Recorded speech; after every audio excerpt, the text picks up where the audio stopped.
You? Patreon member?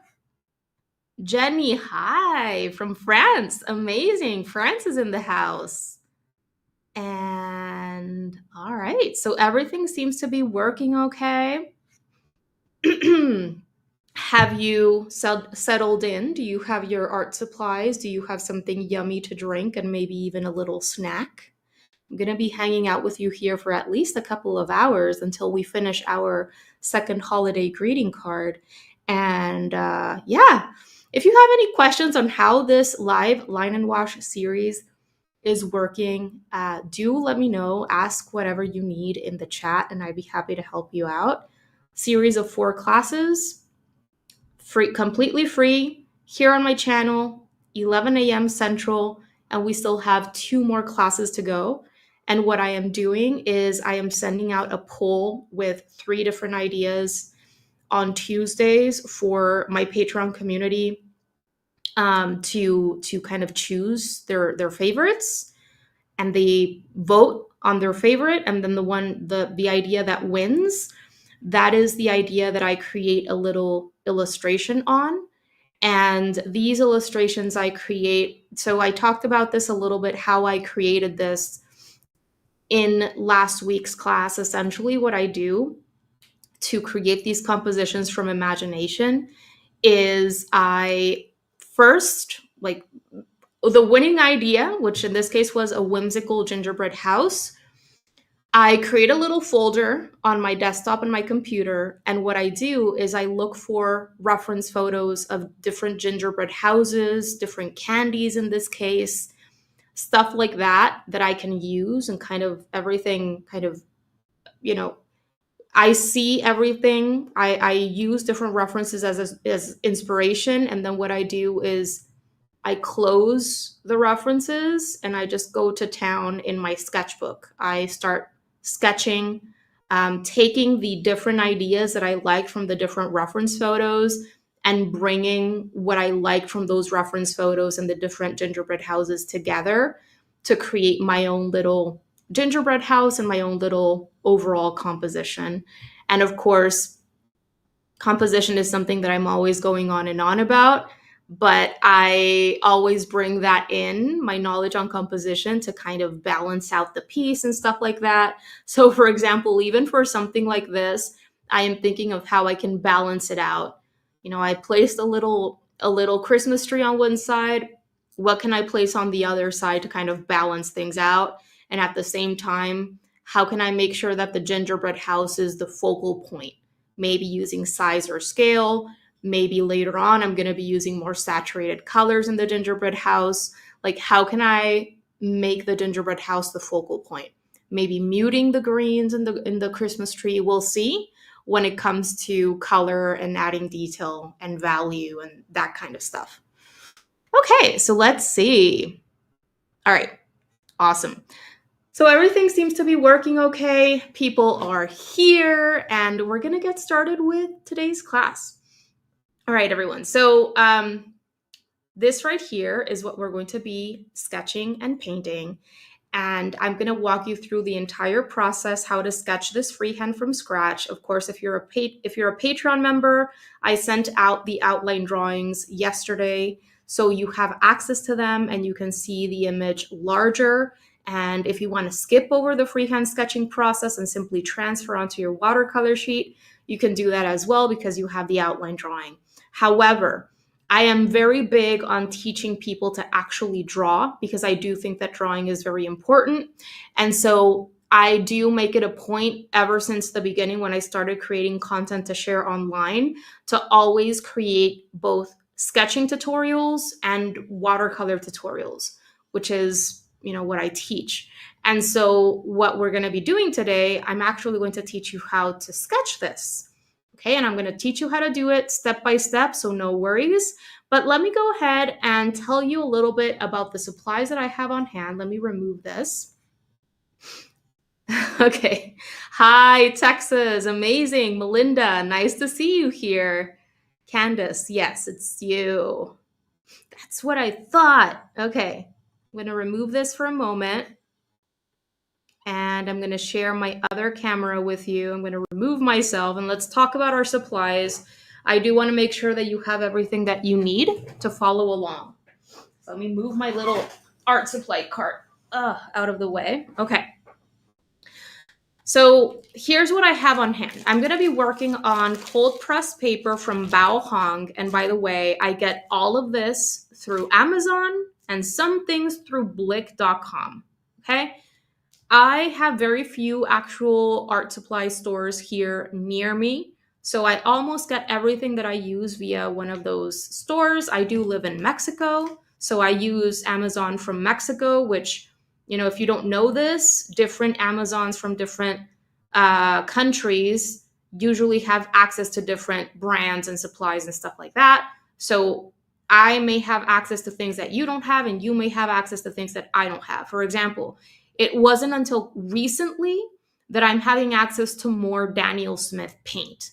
And so a lot of my paint palettes, they include paint from like Winsor and Newton's professional line, and in this case I'm going to be using I'm going to be using my watercolor set that has paint from Van Gogh, which is a very accessible, one of my favorite kind of cheaper watercolor paints.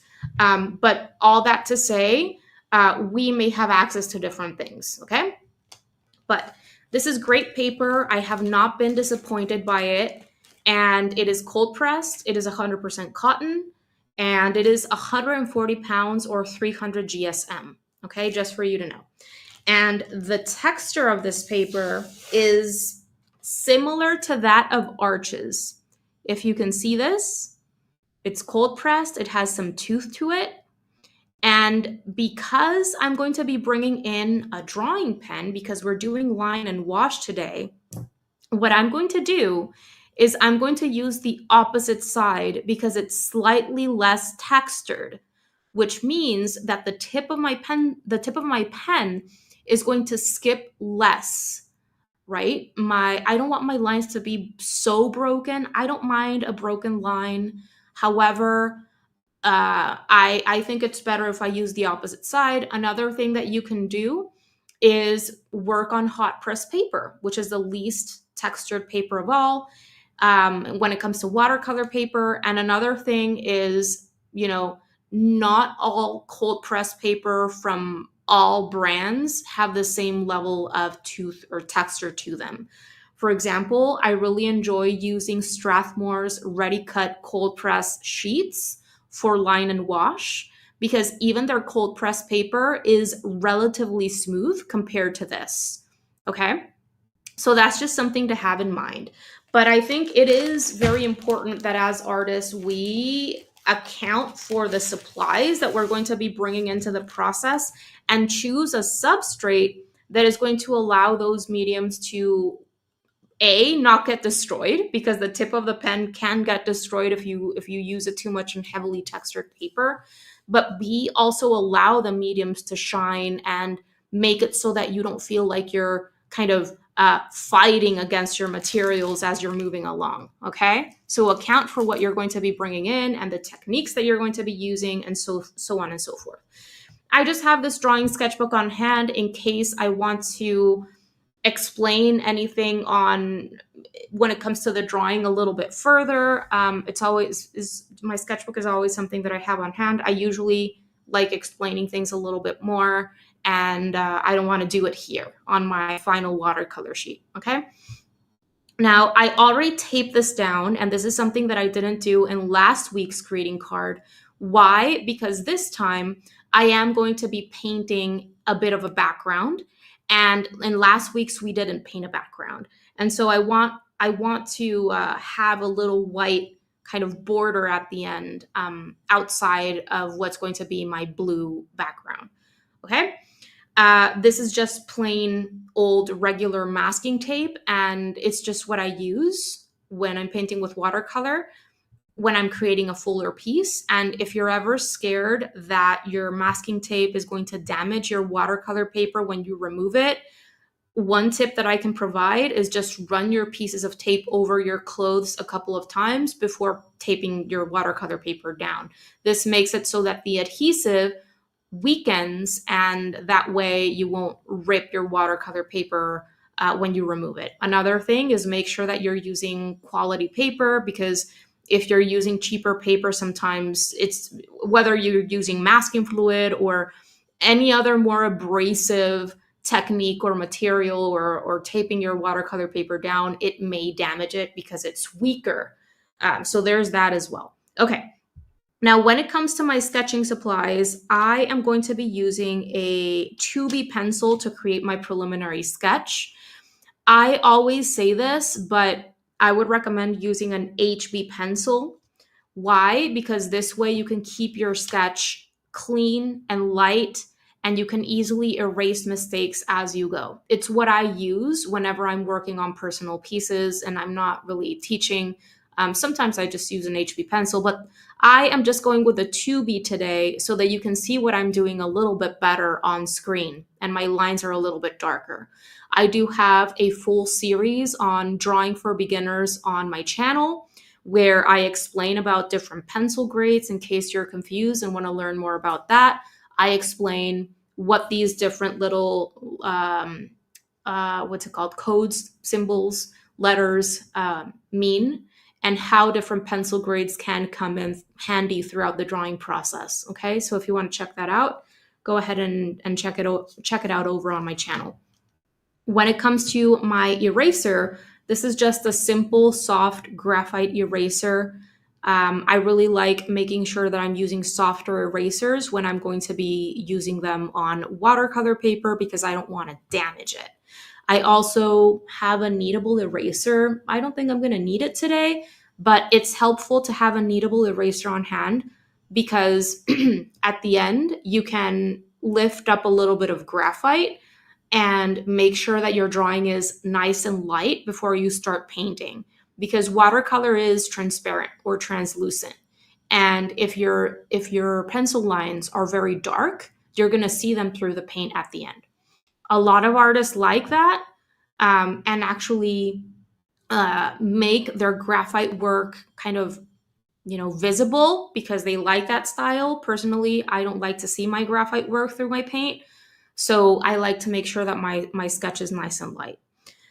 Okay, so what else? Oh, this is also something, a little tip that I provided last week. And this is, if you're just getting started with drawing, I would much rather you create your pencil sketch on a separate sheet of drawing paper, a separate sketchbook, even, regular printing paper, whatever it is, so that you can get comfortable with the drawing process and what we're drawing today, and then go ahead and either transfer that, or at least you have that practice in, and you can go ahead and sketch it on your watercolor sheet. I would not recommend sketching directly on your watercolor paper unless maybe you've already built up basic drawing skills, you know how to draw lightly, um, all that kind of stuff, because you want to avoid erasing a lot on your watercolor paper and drawing too hard or too dark. I know in the beginning, when a lot of us start drawing, we tend to press down very hard, and our pencil work ends up being very, very dark and very difficult to erase. So, all of that kind of stuff, even just erasing too much on your watercolor sheet, can damage it and makes it so that the work loses quality overall. And so, even for myself, whenever I'm going to be painting something that maybe I haven't drawn in a while, or there is very heavy perspective work or very specific proportions like a face or something like that involved, I would rather sketch it on in my sketchbook in the size that I'm going to be creating my final piece in, and then I transfer my drawing onto my watercolor sheet using tracing paper or a light box or whatever it might be. I hope that that makes sense. Let me know if you have any questions. But moving right along with the other supplies that I have here, this is the pen that I'm going to be using. This is a Unipin fine liner from Mitsubishi Pencil Co. It is a 0.5 tip size, in case you are curious.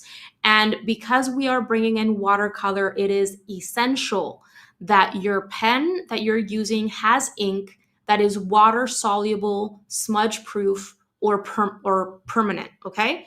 You want to make sure that you're using a pen that is suitable or workable, because you're bringing in watercolor paint over it. And if it is not permanent and smudge proof, the ink is going to smudge, and it's going to make all of your vibrant watercolors muted and maybe even muddy. Okay. So you want to just make sure that you're using appropriate tools for the techniques and the mediums that you're bringing in. Actually, let me tell you about my watercolor paint. So this is, as I said, my watercolor palette from Van Gogh. Van Gogh is one of my favorite, more accessibly priced watercolor paint out there that at least I have access to here in Mexico. The color payoff is great. The paint is easy to activate and blend, and I just love it. Okay. And so, yeah, that's what I have on hand right now. And the colors that we're going to be using are a warm red. This is permanent red light for me. This is Rose Madder Lake, and this is a cool red, which I'm going to be using to create my purple for some candies. This is Burnt Sienna, which is a reddish brown. Burnt Umber, which is a deeper chocolatey brown. This is Yellow Ochre, which is a golden beigey kind of neutral. This is Azo Yellow Deep, which is a warm yellow. Then I'm going to skip that cool yellow. I'm not going to use it today. I'm going to be using Sap Green, which is a warm green. And then Prussian Blue, which is a cool blue. And then Payne's Gray, which is a cool biased gray. And this gray is going to be used to create some light gray values in the icing and maybe to darken other colors. And I think that's it in terms of the colors that I'm going to be bringing in. Let me go ahead and pop the Whimsical Gingerbread house on screen there. Okay, cool. Awesome. So that is it in terms of my paint. I have my container with clean water on hand, which I may change along the way. You're always free to use 2 containers or even more if you don't want to have to change your water as often as I am. Let me slightly change my camera angle so that it's not hold on. I want to show my drawing and the reference photo right here, or image. Okay, cool. So that is it in terms of my paint and my brushes. These are the brushes that I have on hand right now. I don't know if I'm going to be using them all. We'll see. This is a size 14 round brush. This is a size 8, size 6, size 3, and size 0. All right. All of these brushes are synthetics. They are also pretty accessibly priced. This is the cheapest. I always get asked what this is. This is Royal and Langnickel, and it is from their Zen watercolor line. Okay. And also these are Cotman from Winsor & Newton, these blue ones from their 111 line. And this is an Aqua Elite from Princeton. This is a little bit more expensive. I bought it in a set with 4 different brushes, but that's just what I have on hand right now. I think that's all I'm going to need, honestly. I have my Blue Scott absorbent towels on hand as well, which is what I like using to stay on top of water control when I'm painting with watercolor. I don't like using thicker, heavily textured absorbent towels because I do like doing lifting with my towel. I like being able to wrap my towel around my finger whenever I need and do lifting like this. And if my towel is heavily textured, when I do the lifting, that leaves texture on my paper. Okay. So because these towels are untextured, I can go in and do that with no issue, and I'm not leaving any texture behind. And I think that is it in terms of my supplies. Let's go ahead and start with our sketching process, okay? As I said, if you want to do this separately in a sketchbook, totally feel free to do that. And also, one little tip is this is a 5 by 7 inch greeting card size sheet of watercolor paper, okay?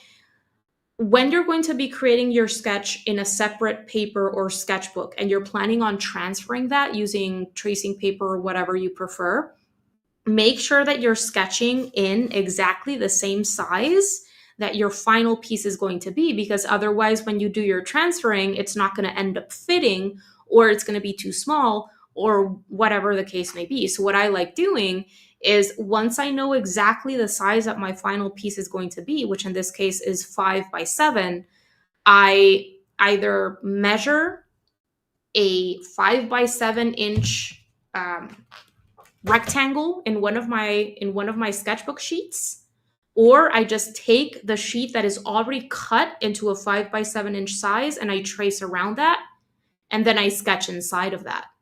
I hope that that makes sense. All right, let's begin. Let me have a sip of coffee, make sure that I don't have, if I have any questions, make sure that I answer them. Can I please repeat the colors? Give me a moment and I'd be happy to. Hold on, give me 1 sec so that I can pull up my list. Oh, also, if you're on Patreon, I shared the list of colors yesterday, so that there's that as well. But let me repeat that. Hold on. I think I threw it away. Okay, sorry. So let me repeat the colors again. This is Madder Lake Deep. This is Permanent Red Light. Burnt Sienna is going to be my reddish brown. Burnt Umber. Yellow Ochre. Azo Yellow Deep. Sap Green. Prussian Blue. And Payne's Gray. Okay, so essentially I'm going to be bringing in a cool red and a warm red, a reddish brown, a deeper chocolatey brown, golden beigey yellow ochre. You could use raw sienna or quinacridone gold instead of this. A warm yellow, a warm green, a cool blue, and a gray, which Payne's Gray is cool because it's blue bias, but you could use neutral tint, neutral black, Jane's Gray, which is warmer, or anything like that, any gray that you can use to create some light gray values in the icing and other white parts of the piece, and also perhaps use your gray to darken other colors. Yes, it's not going to be reposted, but the recording of this class is going to be up on my channel for indefinitely. So, of course, you can come back later. It'll be here for you. Okay, awesome. So I think I have no more questions. Let me go ahead and start with the sketch. 2B pencil, I'd recommend using an HB. Relax your arm, relax your wrist, don't press down hard. Okay? And then the 3 things that I always do when I'm drawing anything: start large to small or general towards specific, simplify everything into basic shapes, and then draw lightly. Okay? Those 3 tips will keep you safe when you're trying to draw anything. All right, keep them in mind. And you have to start your drawing lightly because drawing is a refinement process. Okay, so we need to continue placing lines and shapes on our paper so that we have other elements to relate those shapes with. And so this is the only way that we can check on shapes and proportions and angles until we have other shapes and lines to compare these new shapes with. Okay, so it's a refinement process. It's still incredible to me, and it's actually harmful for beginners when you think that you have to go in and draw a perfect shape right off the bat. That's actually more harmful than good, because as I said, you're constantly checking on proportions and sizes, right? And we erase and we refine as we go. Even if you see sketches from old masters online, you'll notice that they have they started with some lighter lines, and sometimes they leave those lighter lines behind. and the actual correct shapes are just drawn a little bit darker, so you don't see the lighter lines, the wrong lines as much. Okay, cool. So let's go ahead and get started. Obviously, the largest part of this composition, or the largest element, is the gingerbread house. So let's start there.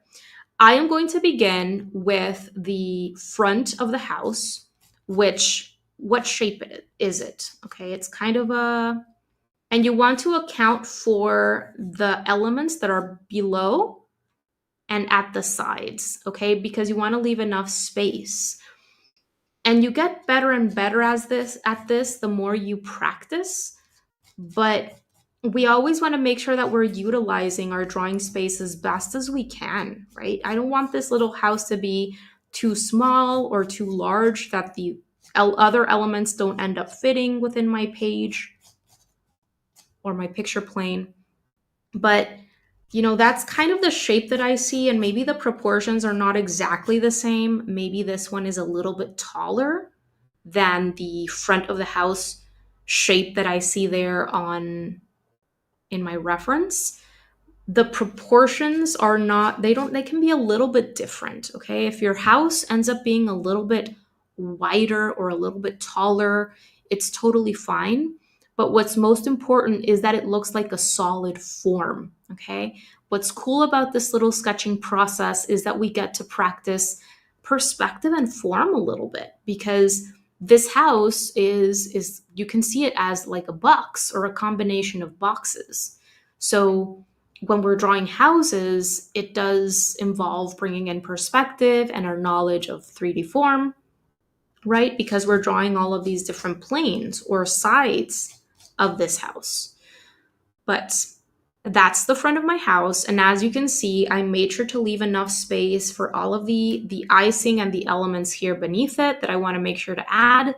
And I also make sure to leave enough space here at the top for the chimney, which is a rectangular prism that is attached to the house. And I also want to make sure that I leave enough space for the Christmas tree over here on the left. Okay. So you just kind of visualize, the location and the size that you want this to be, and do the best you can. Just place it in space, and if you need to change it, that's fine, because you've been drawing lightly, right? If you need to make it smaller or larger or move it a little bit more to the right or to the left, it should be easy to do because you're drawing lightly. Okay. Once you have this sketched in, I'm going to start with the roof, and I'm going to do just a gentle angle here, receding toward the back of the house, so that I can give this more of a believable sense of foreshortening.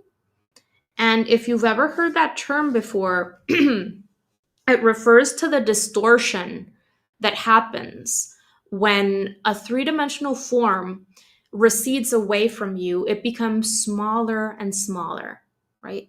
Imagine a cylindrical structure, a large cylindrical structure or rectangular prism in front of your face, like floating in front of your face. As it recedes away from you, the back part of that cylinder or that rectangular prism is going to get more and more narrow.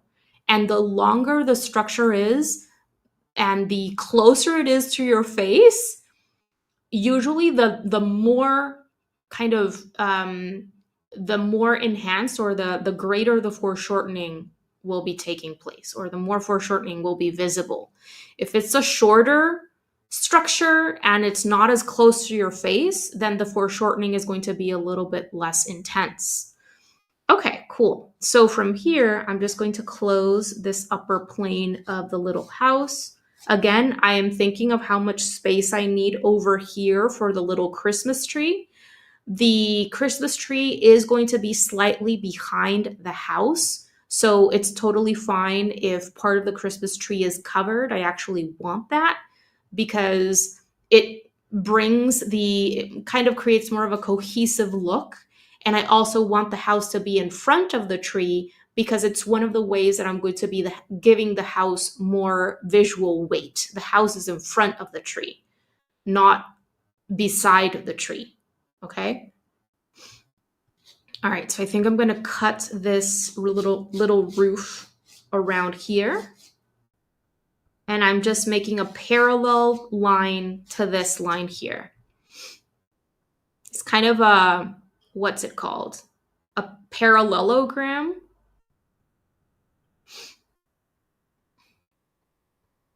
Gonna give you a minute.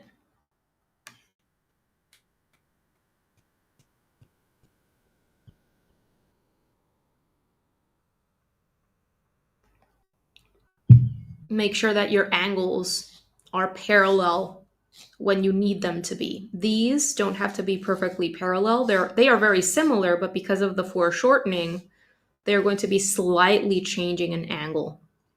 But these two are parallel.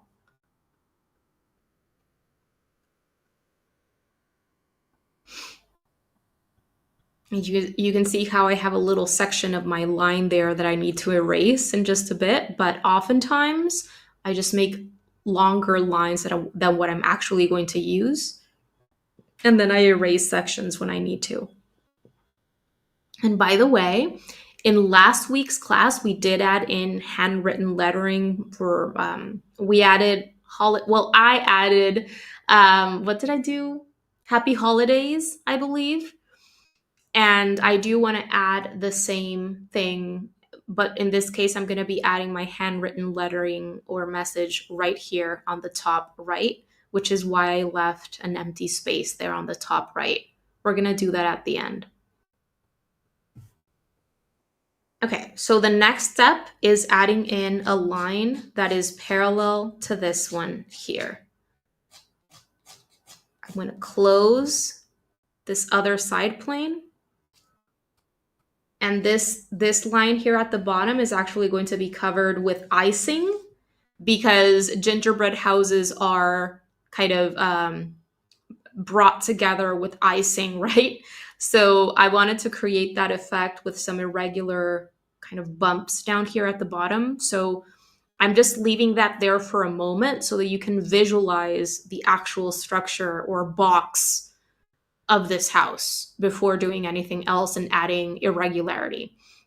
I always tend to start my drawings with straight lines, bringing together straight lines so that I can understand angles clearly.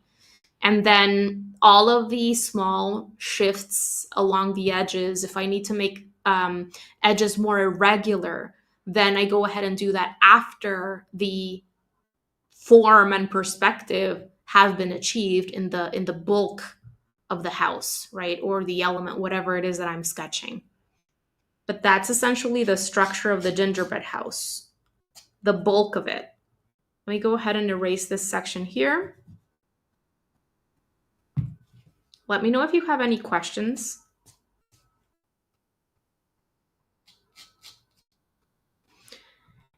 And then what I'm going to do is I'm going to add the chimney.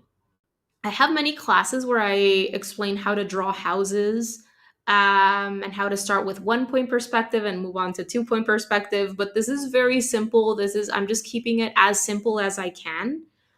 However, oftentimes when I teach how to draw houses, there are issues with the chimney. Like I get a lot of questions on how to add chimneys, okay? And what I always say is visualize the chimney as being a rectangular prism or a second box inserted or added to what you already have. Okay?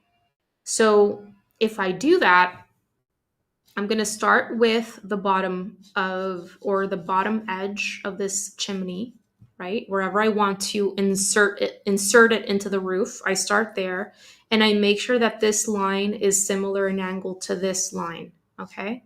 To the top of the roof.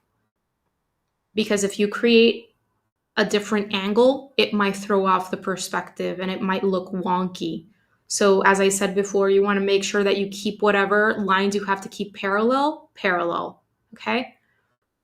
And then from there, you have to start building the planes, making up that rectangular prism. This is probably too long, but again, I usually draw longer lines than I need, and then I just shorten them.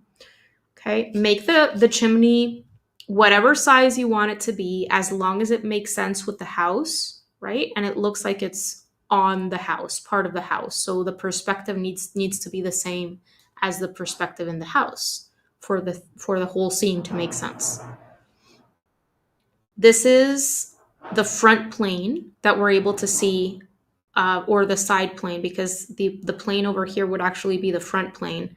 If we consider that this is the front plane of the house, then the plane on this side is actually the front plane of the chimney. So this is the side plane. And right now it looks flat because it just has one flat side. But once I add in this plane here, I'm just going to keep this very simple and straight. Once I add in this plane here, now it looks like a three-dimensional form. Notice what I did there, how this angle is the same as this angle.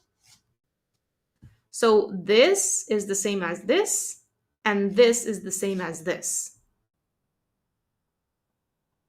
I realize that my chimney is looking a little bit too big for the size of the house, so I might have to make it a little bit smaller. But I just want you to see the rectangular prism, okay? Let me erase the little line sections so that you can see this better.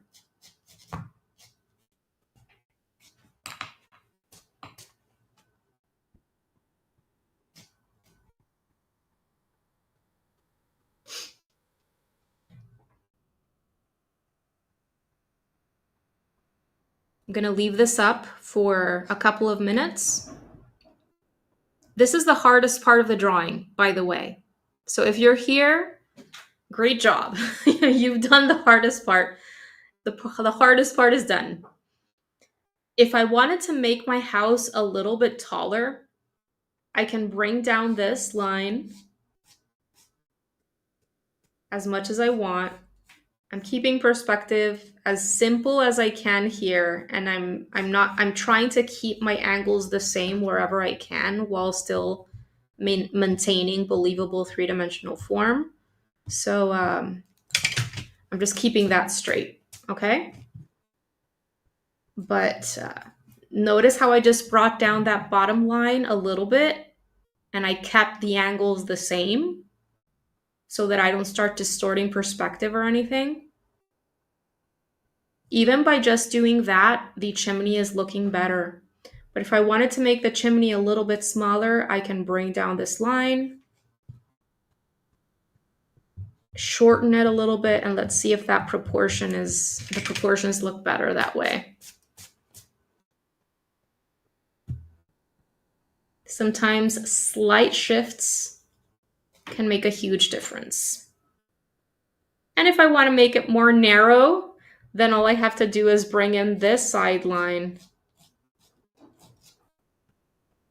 a little bit, erase the previous line, and just check on those proportions again to see if they work for me better. I think that looks better.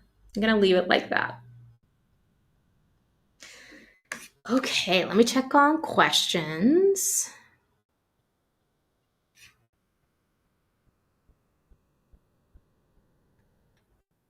I'm gonna close this.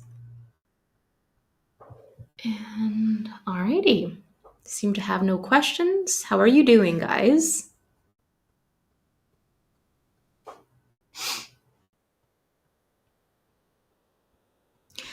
All right, great. I seem to have no questions. So the next larger element would be the tree, wouldn't you say? And for this tree, or to create this tree, I brought together 4 shapes. I simplified the layers in this pine tree or evergreen tree into 4 shapes, kind of triangular shapes that are stacked over each other. And I do want to make sure that the tree looks like it's a little bit farther back and behind the house. So I start at the bottom, and notice how that bottom edge of the tree, which again, I'm keeping the shapes of this tree straight, or I'm bringing together a series of straight lines to create these shapes. I am not going in and trying to create very irregular shapes right off the bat, because for first I'm just focusing on shapes, proportions, locations of elements, and then I'll go ahead and dive into the smaller details and irregular shapes and all that kind of stuff. First, I want to make sure that the largest elements are sitting where I want them to sit within my picture plane. Proportions, locations, all of that is looking okay, and then we'll get into the smaller details, okay? Okay. So this is what's considered the block-in when you're working on fuller pieces. But anyway, as I was saying, I want the tree to look like it's farther back and behind the house. So notice how the bottom edge of this bottom tree shape I brought above this bottom edge of the house. That is essential because I'm going to be creating a little bit of distance between the house and the tree. Okay? If I start the tree right here, it's going to look like the tree is side by side with the house, like aligned in space, if that makes sense. So if I want to push it back, I need to bring the thing up, right? And so let's just say this is the bottom shape of the tree right here.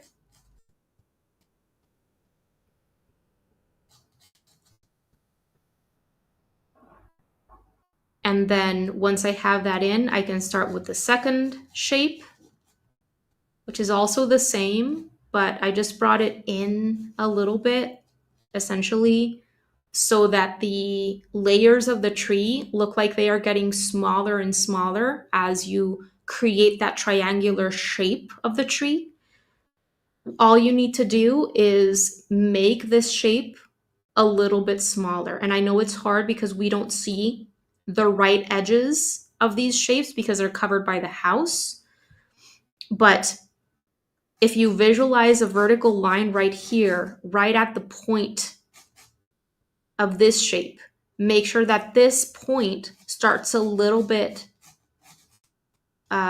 inside of that. Does that make sense? Like, I always help myself by visualizing vertical lines and horizontal lines wherever I need because it always helps me with alignments, it helps me with proportions, angles, and all that kind of stuff. It's these vertical lines are called plumb lines. And even more advanced artists who paint portraits and stuff like that, whenever they need to keep facial features aligned and stuff, they use plumb lines. I also use horizontal lines. Usually plumb lines are vertical, but I also use the same idea goes with horizontal lines. You can place horizontal lines or tick marks wherever you need throughout this process just to make sure that alignments, proportions, locations, all of that is looking okay. In this case, you can see how those vertical lines really help me because I can visualize them to make sure that these shapes, as I make my way up, get a little bit smaller and a little bit smaller so that at the end, I can create that triangular look. Okay? Now, let me do another one right here. This is part 3.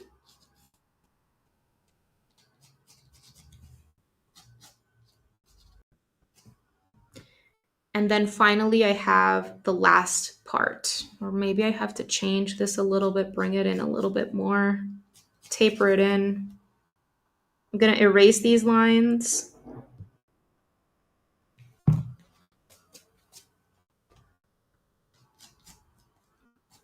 And then the last part is the pointy triangular end, like that.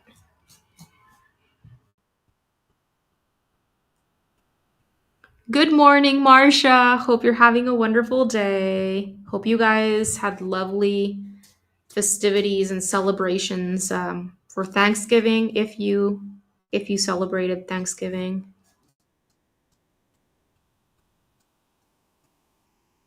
That you're enjoying the holiday season, which has officially begun.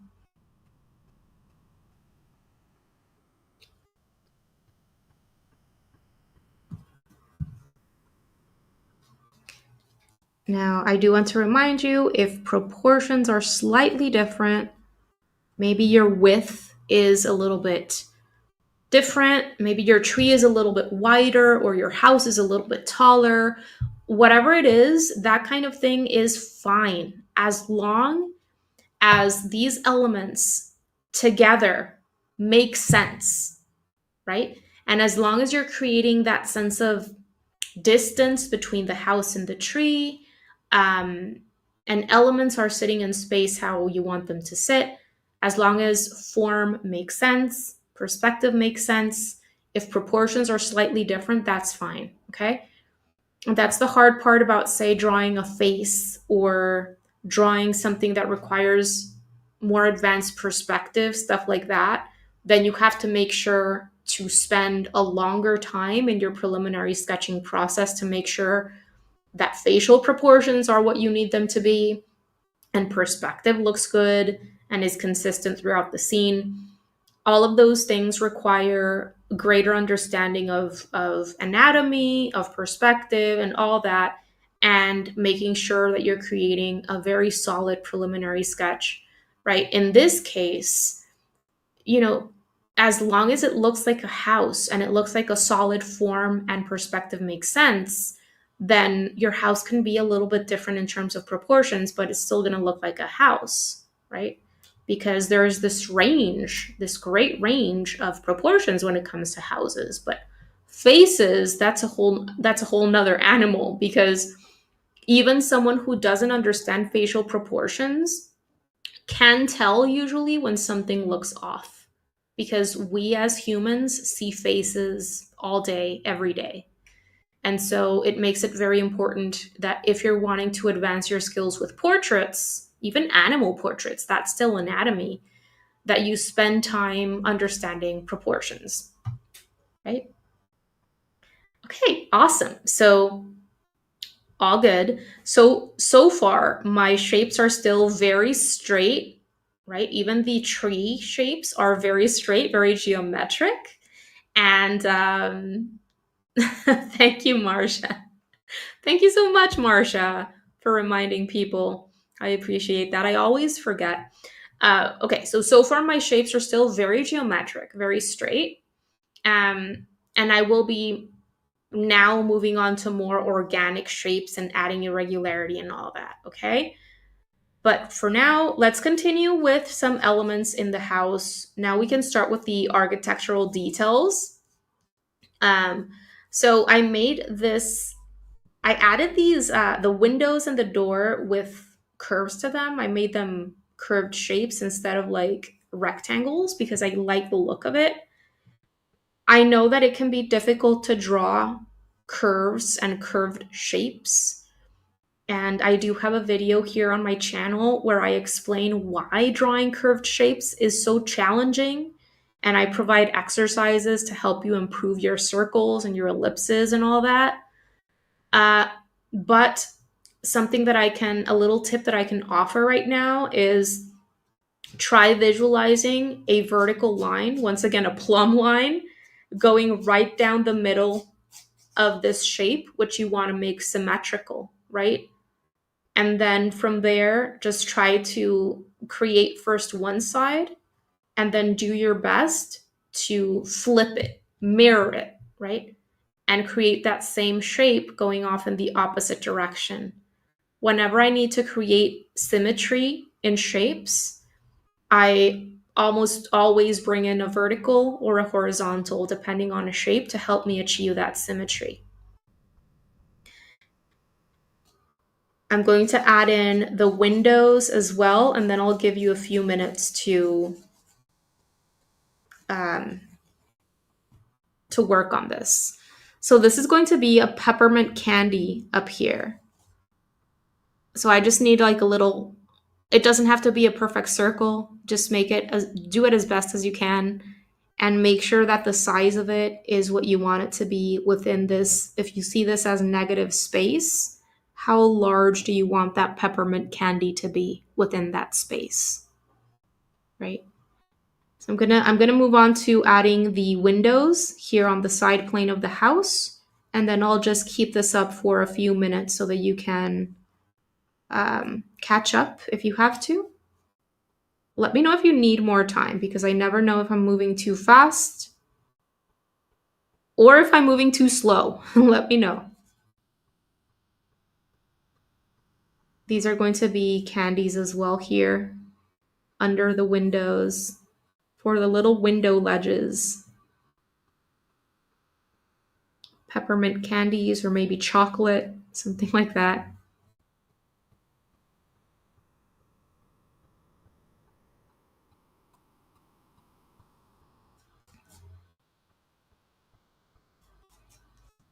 And for the peppermint candy, I'm just going to be adding a swirl.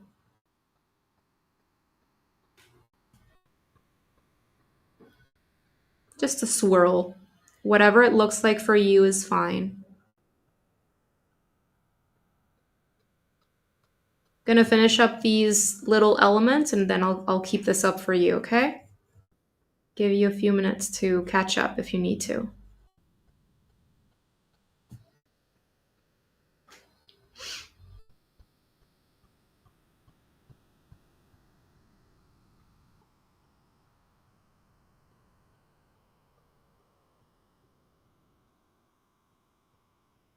Adding a little peppermint candy over here above the tree. Gonna make it a little bit smaller so that I can also enhance that sense of depth. Things that are farther away are smaller. So if I want this peppermint candy to look like it's closer, which it is, it should at least be a little bit bigger than this peppermint candy over here, at least if it's the same candy, right?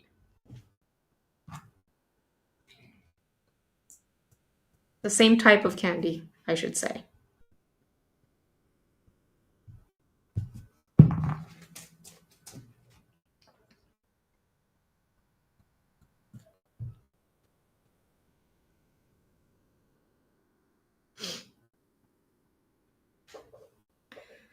Let's see. Do I have any questions at all?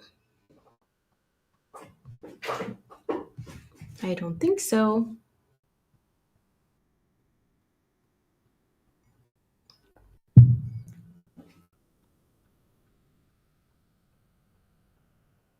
I'll give you a couple of minutes.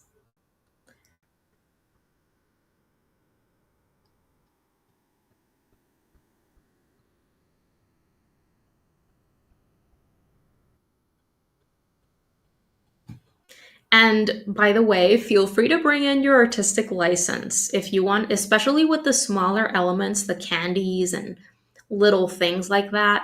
If you want to bring in extra candies or change the candies, feel free to do that. I always want to encourage you to bring in your artistic license and your creativity.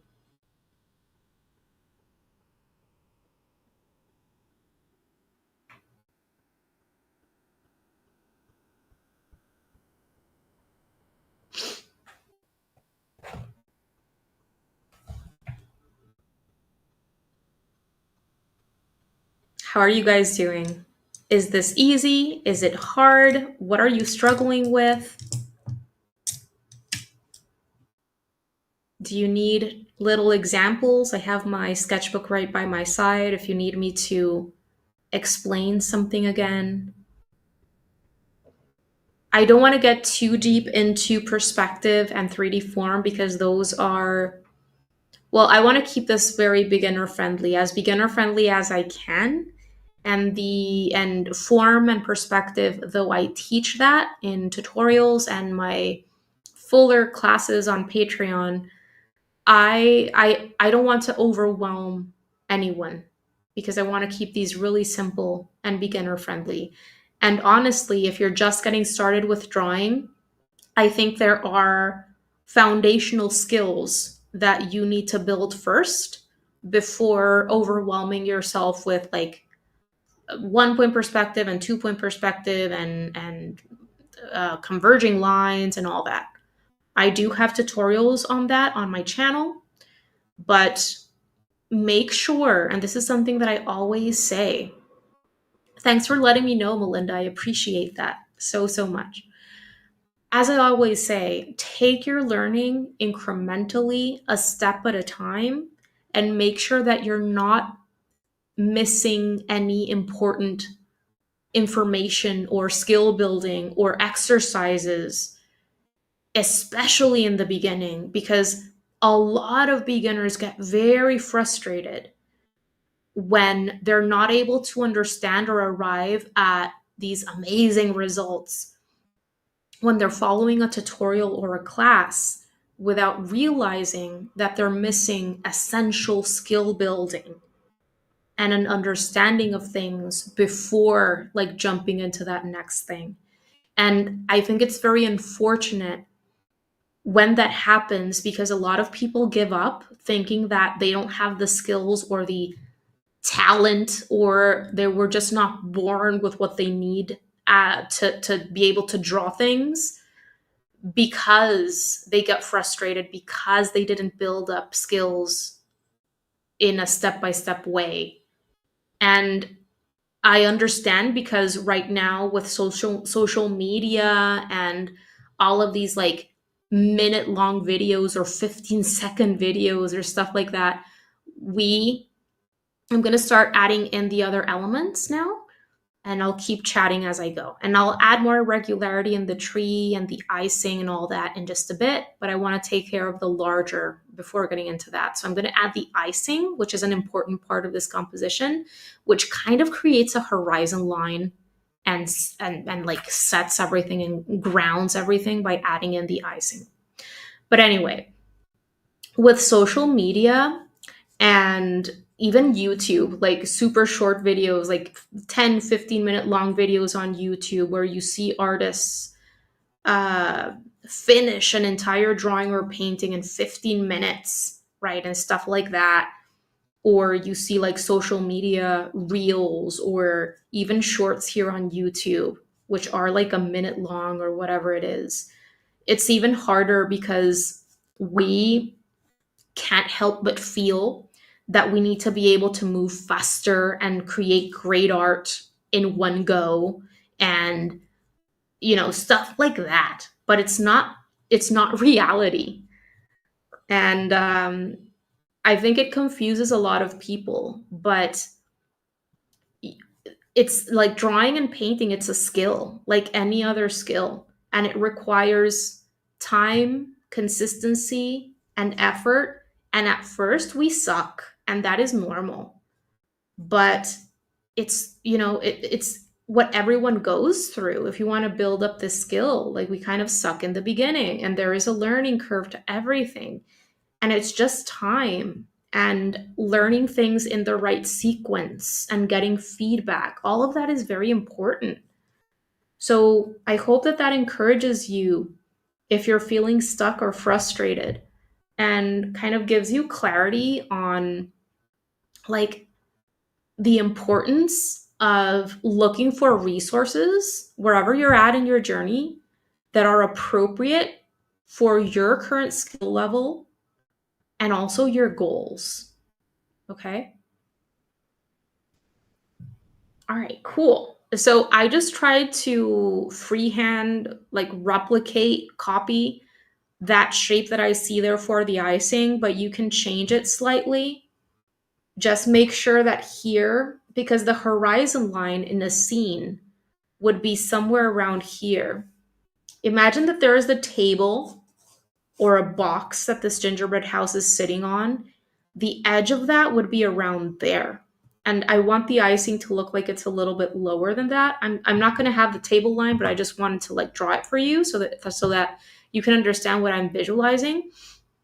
But what I was saying is that the top part of this organic shape, because this is more like an organic paint splatter shape, if you will, these top sections are a little bit flatter, not completely flat, but flatter than, say, this section over here. Okay. Why? Because of the perspective, we would see that in a flatter way. That part of the shape would be flatter. It's farther away from us. We can't really see the edges very well. Okay. So just make sure that the shape in those sections are flatter so that this looks realistic. The perspective of it, I mean.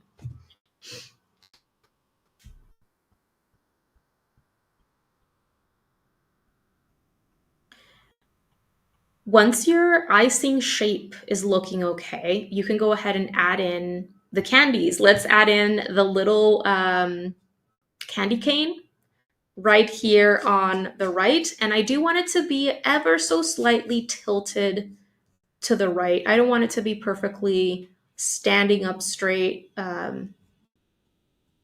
Some imperfection oftentimes makes things look more interesting and natural.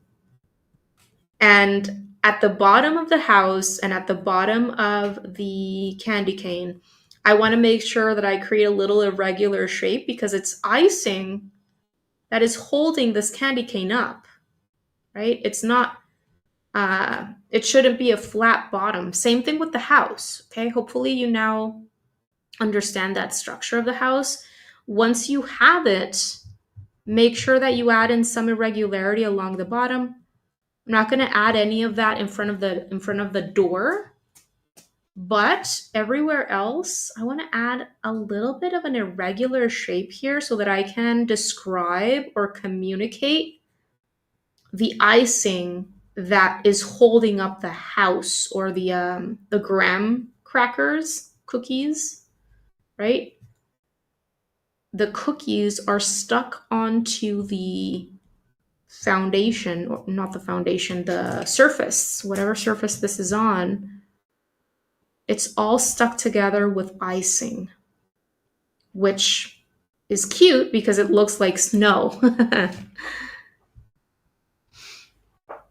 Okay, so I'm going to finish up this candy cane with diagonals.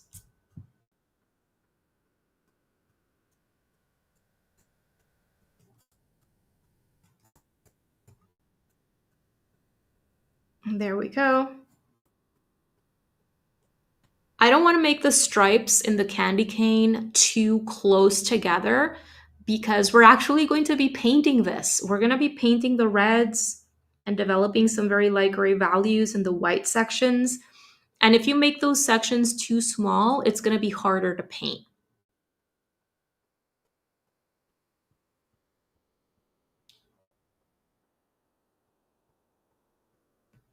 Okay, so I'm going to add in, would these be gumdrops? Is that the proper name for these types of candies?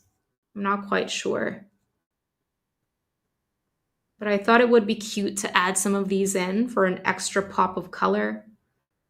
In last week's greeting card, we used mostly yellow, green, and red. And then in this one, I'm going to be bringing in a little bit more color, some purples, maybe even pinks.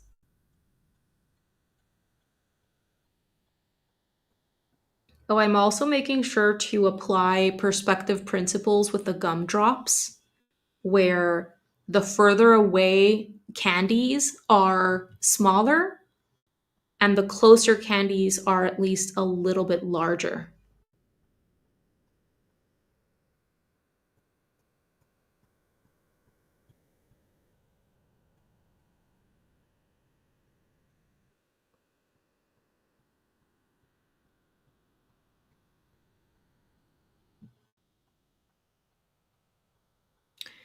And then the Christmas tree is going to be, sorry, I should say that better. For the Christmas tree, I'm going to be adding M&Ms, okay? Circles. Those are just circles so that they can look more like hanging, the usual hanging decorations from Christmas trees. Oh, before adding in those candies, though, I do want to add at least some irregularity along the bottom edges, especially of these very flat shapes that I have. So all I'm doing is just creating more of an abstract irregular shape or line along the bottom of that shape. And we're going to be erasing all of this graphite work in just a bit, so it's totally fine if right now you have like thicker lines. Like right now I do have thicker lines here, but after the pen and ink, I'm going to be erasing all of the graphite, so I'm not too worried. The roof of the house also has icing on it, and that's cute as well because it looks like snow. So I'm just going to add in two irregular lines And you want to make sure that you're not making anything too patterny, because this icing is supposed to look like it organically created those shapes, right? So you don't want to be overly controlling when you draw them, because our brains are going to just go or revert back to doing everything in the easiest way possible that it knows how. And what I mean by that is, when you are drawing something that is more irregular, usually your brain is going to make you start doing things in a more symmetrical way, or your brain understands symmetry and straight horizontal and vertical lines more easily than irregular lines and angled lines and stuff like that. And so as you're drawing, for a lot of us, if you're not careful and you continue making sure that everything looks very irregular, your brain will default back to doing everything in the easiest way it knows how, which includes going back to creating patterns, symmetry, straight lines, and so on and so forth. Okay. I'm going to add some icing over here in the top part of the chimney, and a little bit of icing in the front of the house.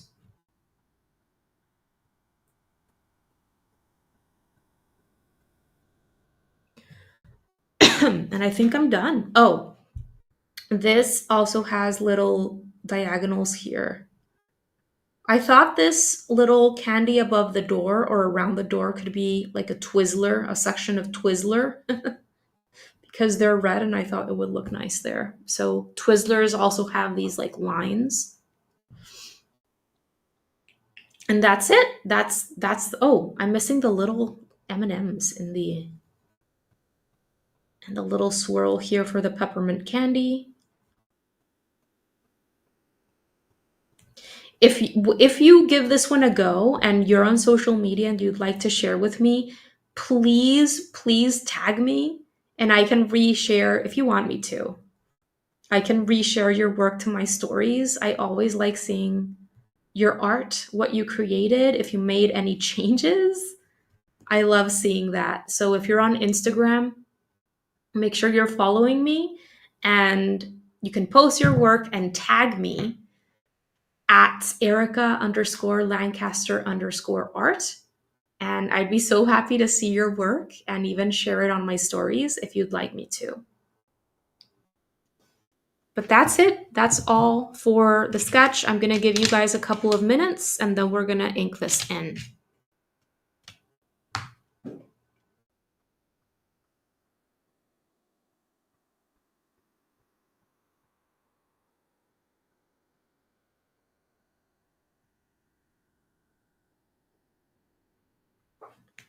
I'm going to have a little bit of coffee because my throat is already getting a little bit raspy.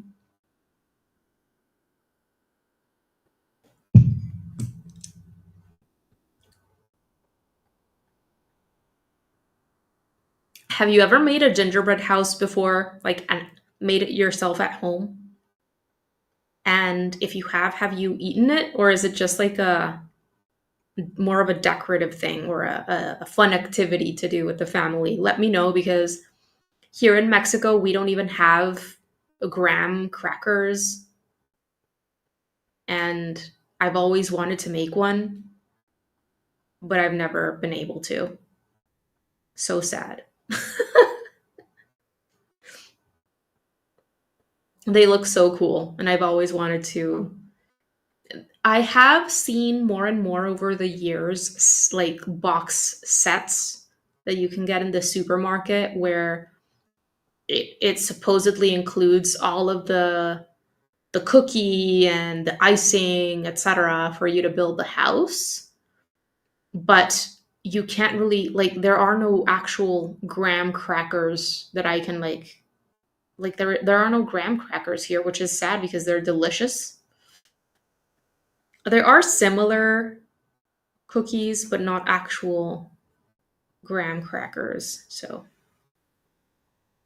yeah, I'd love to hear from you. Have you ever made one? Oh my goodness, you made the actual gingerbread? Wow. Gingerbread is delicious. I've made gingerbread cookies. So, and they're delicious. I love whatever like spicy, like I love cinnamon, I love nutmeg, pumpkin, all the fall flavors I love. But I've never made a gingerbread house. Just gingerbread cookies I have made. But even those are very hard because almost always when I make gingerbread men, uh the little hands fall off because they're so small and they kind of break off when I'm just placing the cookie dough on the sheet. It's very hard.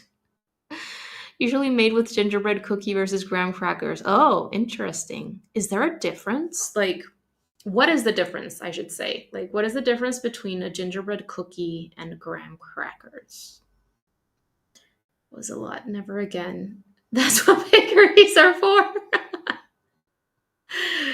I love that, Melinda. Yes. Yes.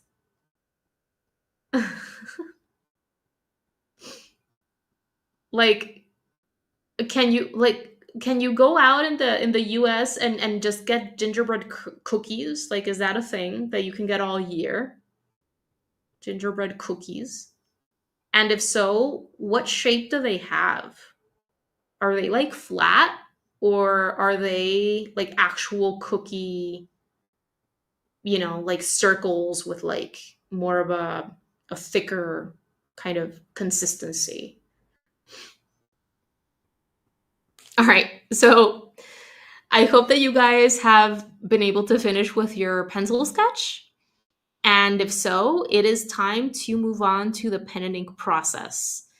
And a couple of tips that I can provide, aside from making sure that you're using a water and fade proof, permanent smudge proof pen with ink with pen with that kind of ink that you can use with watercolor, because we are going to be adding watercolor washes on top. A couple of tips that I can provide are making sure that you're keeping it flowing, keeping it moving, because if you go too slow and you stop midline, you're likely going to end up with stop and start marks, or what I mean are like little dots in your lines, and your lines are likely going to look super stiff. It's best if you have a bit of a wobble and some imperfections, but your lines look flowy and dynamic. That is preferable than having very stiff looking lines with dots. And keeping it moving, making sure that you're keeping your hand and your arm moving as you're doing your inking helps, because this way the ink keeps flowing down that nib of that pen or the tip of the pen. Okay? And it doesn't mean that you have to go super fast, okay? Not at all. It just means that you have to keep it moving, okay?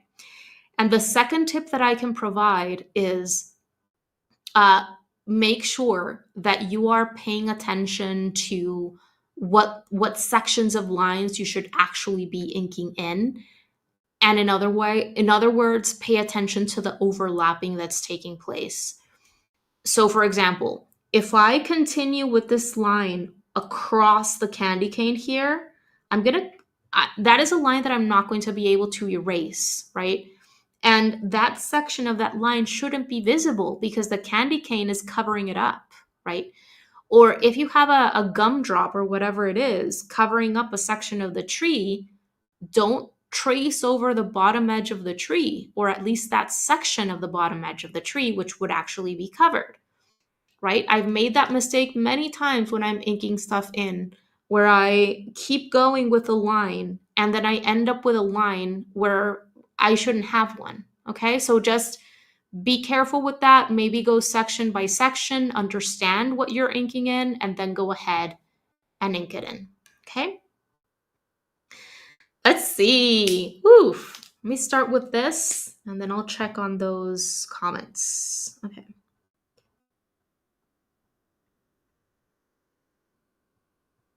Do, do, do. Do, do, do. Mm,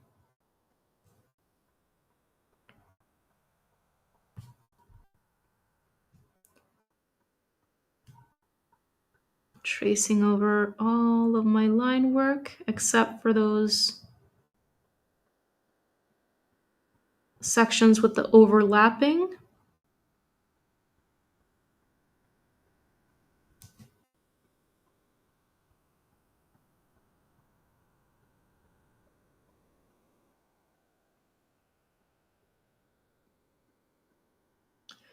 And a swirl in the peppermint candies in the house and on top of the tree.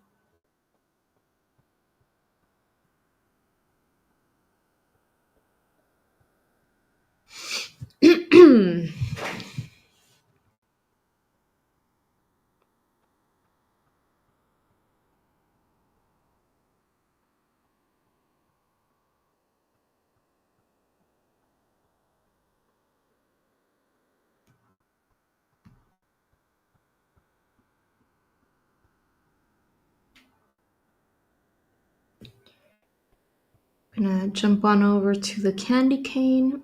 Trying to make sure that I'm not placing my hand on sections that I just applied ink in so that I can give that a chance to dry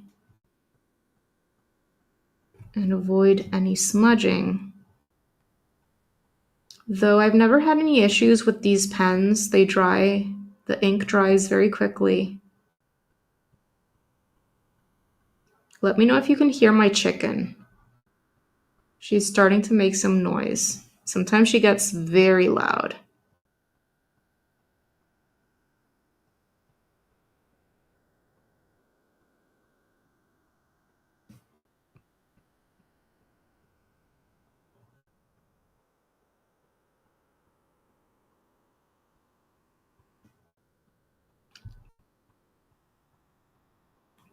I have a chicken and 5 cats.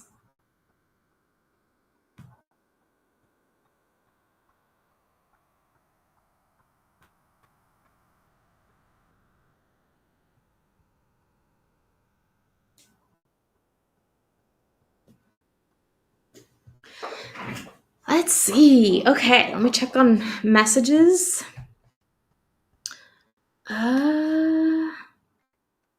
I have made one years ago, including the gingerbread. Amazing.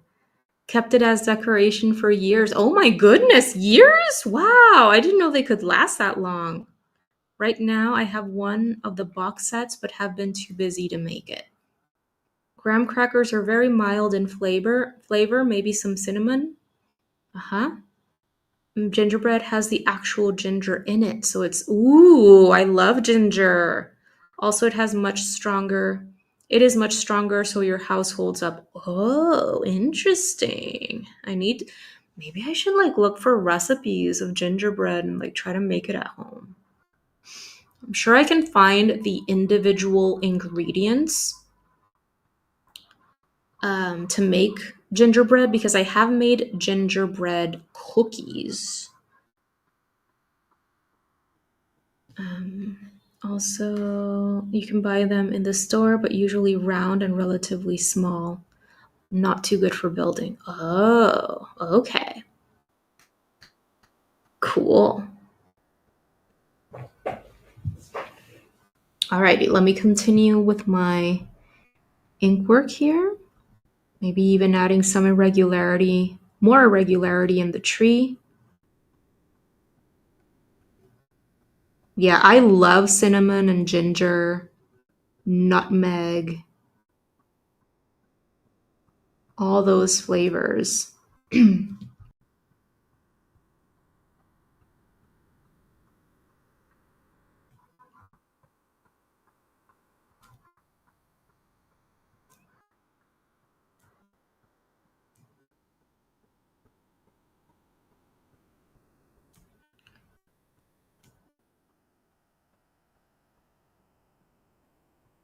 And a swirl for the peppermint candy.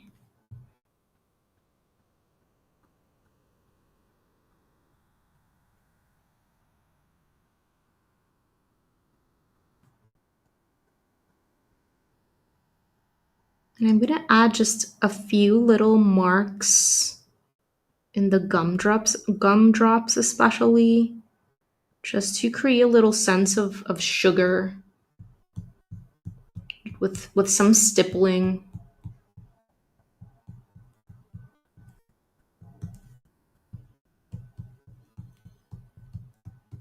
And with that, I'll be all done with the pen and ink.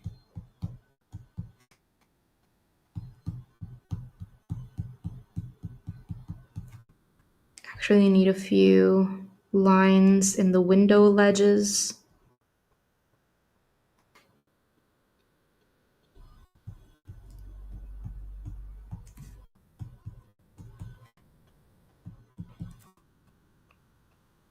And that is it. I'm gonna allow everything to dry for like a minute or two.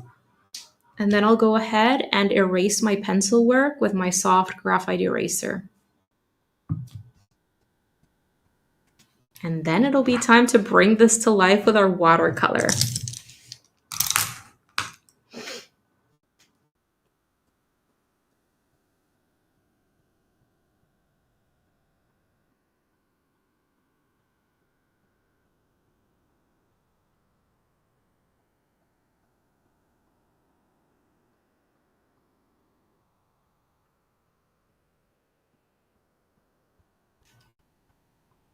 Gonna rub off the graphite in a section of my, so that I can go in with a section of my eraser that is clean.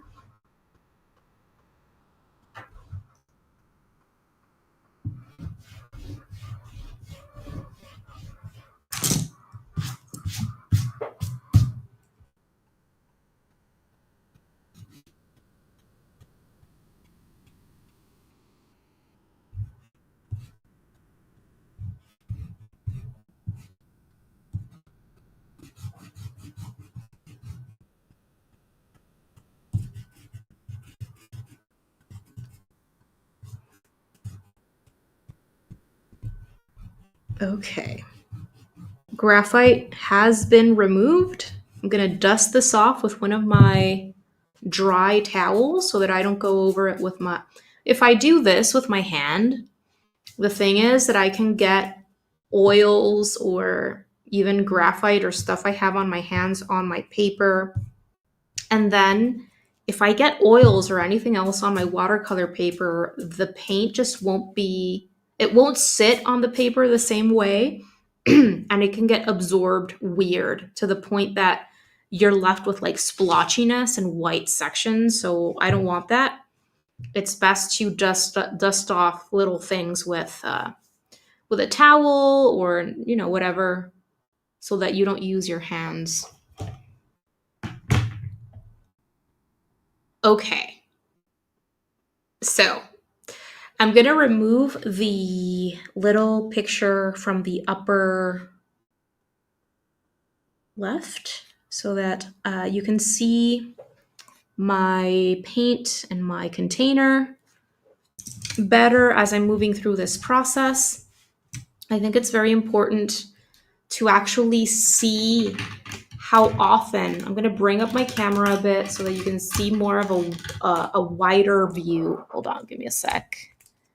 I need a little bit more more cable so that I can bring up my camera. I'm sorry about this, guys. Sorry for the movement, but I need you to see things better as I'm painting. As I was saying, it's important, especially if you're just getting started with watercolor, to see how often I am rinsing out my brush and dabbing my brush on my absorbent towel and so on and so forth. It's very important. Water and brush control are one of the key things that we have to develop, or two of the key things that we're looking to develop when we're starting with watercolor. And a lot of times in tutorials, you don't see how often the artist is rinsing out the brush or bringing out water into the mixtures or removing water from the paintbrush. Let me bring my a little hack for those of you who get annoyed when your watercolor palette is sliding around. This is what I do. I take a kneadable eraser, and I do this every time that I'm filming tutorials so that this doesn't happen as I'm filming. And kneadable erasers can be so handy for many different things. But I place these two pieces on the edges of my palette and then stick my palette onto wherever I need it. And this way it won't slide around on me as I'm working. Okay? Now let me try to make it so that you can see more of my desk. And get this as straight as possible for you.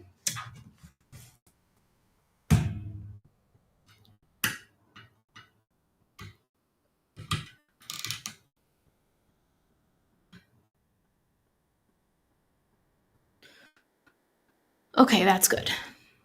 Water, towels, and brushes.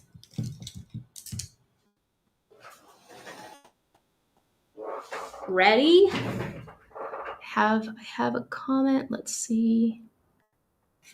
Is anyone else having problems with the video freezing? Maybe just my Wi-Fi.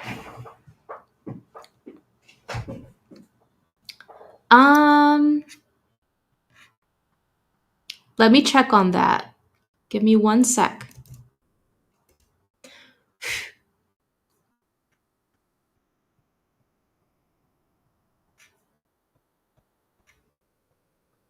Checking on the video. Let's see. Hold on.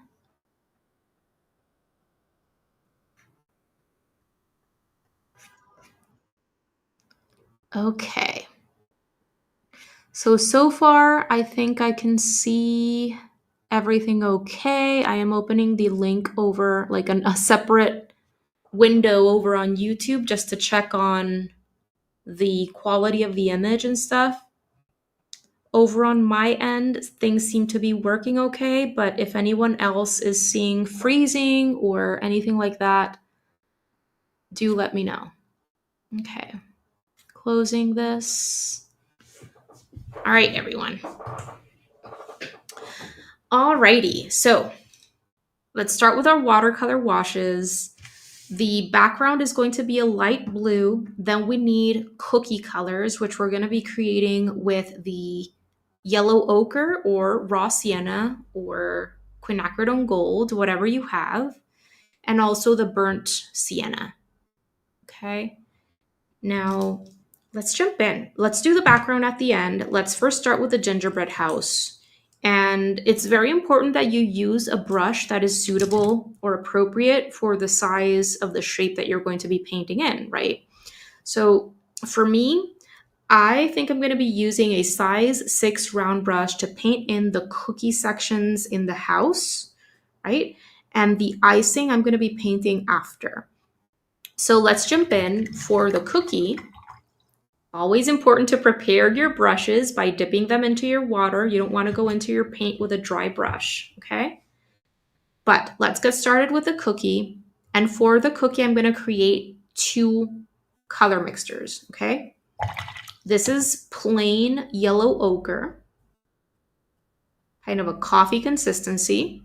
And I do have a video on my channel where I explain different consistencies that we use when painting with watercolor: tea, coffee, milk, cream, and butter.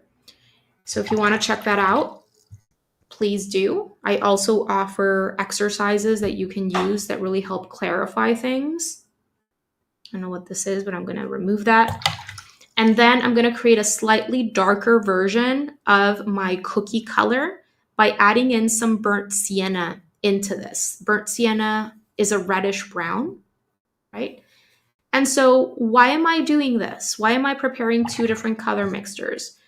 Because this way I am setting myself up for success to be able to create at least a couple of different values in the cookie, as opposed to going in with one single color and creating one single value.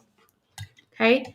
Why? Because even though I'm not going for high levels of realism in this illustration, I want to avoid arriving at a very flat cartoony look. And I know that by developing a range of values everywhere throughout this illustration, things are going to look like they have more dimension to them. Okay. So everywhere throughout the piece, I'm looking to develop at least a couple of values. So this is my yellow ochre.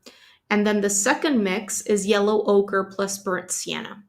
I'm going to start with the lighter color, and then I'm going to drop in a little bit of burnt sienna here and there wherever I want to create a slightly darker mid-tone. Okay?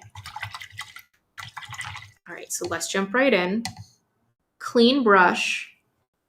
And I'm adding a little bit of water into this edge of my puddle so that I can initially go in with more of a tea consistency, especially because I'm painting on dry paper right now. So I want to be able to build toward my darker values that I'm going to be creating. Okay, so I'm going to start by painting in the entire cookie portion with my golden beigey yellow ochre color. And I want to do this swiftly, okay? Picking up that bead as soon as I can. I'm taking a little bit more paint when I have to. Pick up that bead while it's still wet so that you don't end up with these lines and too much texture, which definitely happens when we're painting on dry paper, because the moment that you place your paint on your paper, things start to dry. Let me change the direction of my light a little bit so that it doesn't show as the glare is not as bothersome. So that is my my yellow ochre. Okay, I've painted in my yellow ochre. I'm going to thicken up my yellow ochre mix a little bit more so that I'm now going in with more of a milk consistency. I just added a little bit more of my yellow ochre into the mix. I'm popping it in there here and there. And then I'm going to add some of my second color, the darker one, which has the burnt sienna in it. And I'm only going to be dropping this in here and there where I want to create some shadow effects, like under the candy. Okay. Change my, there we go. Okay. See how I created a couple of values there because I prepared two colors? So I have my initial lighter color, which is just plain yellow ochre. And then I have my second color, which is yellow ochre plus burnt sienna. And if things are expanding too much for you, you can always go in with a clean and slightly damp brush and do a little bit of lifting to reveal some of that paper in some sections. Reveal a little bit more of that paper, okay?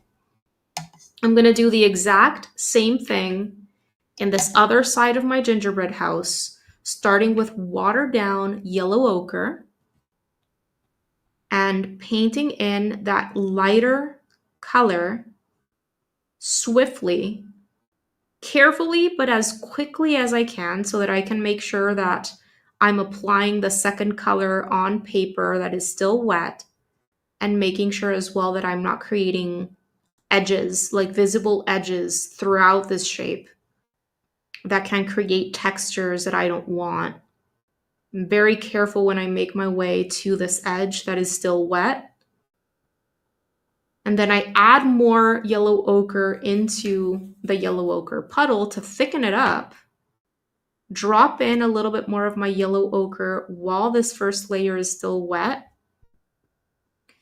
And again, the aim here is to develop a range of values, at least a couple of values, so that things can look like they have some dimension to them and not look flat.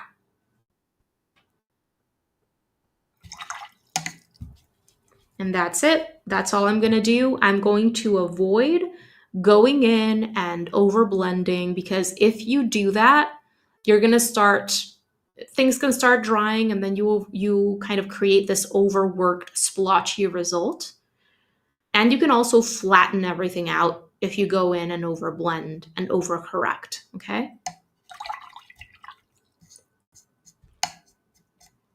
All right, great. So now I'm gonna prepare some gray on my mixing palette, and I'm going to prepare some. The gray that I'm using is Payne's gray, which is a blue bias gray. Payne's gray is essentially a mixture of black and blue. So it is cool. It is a cooler gray. And depending on the brand, the Payne's gray may look a little bit bluer than other Payne's grays. Like, for example, this gray here from Van Gogh, this Payne's gray, is less blue than my Payne's gray from Winsor& Newton. My Payne's gray from Winsor& Newton almost looks like an indigo, like a very, very dark blue. Whereas this one looks a little bit more neutral, okay? It's still cool, but it's not as blue as my Winsor & Newton Payne's gray, okay? Now, as I'm creating my puddles on my mixing palette, I try to go for a coffee consistency.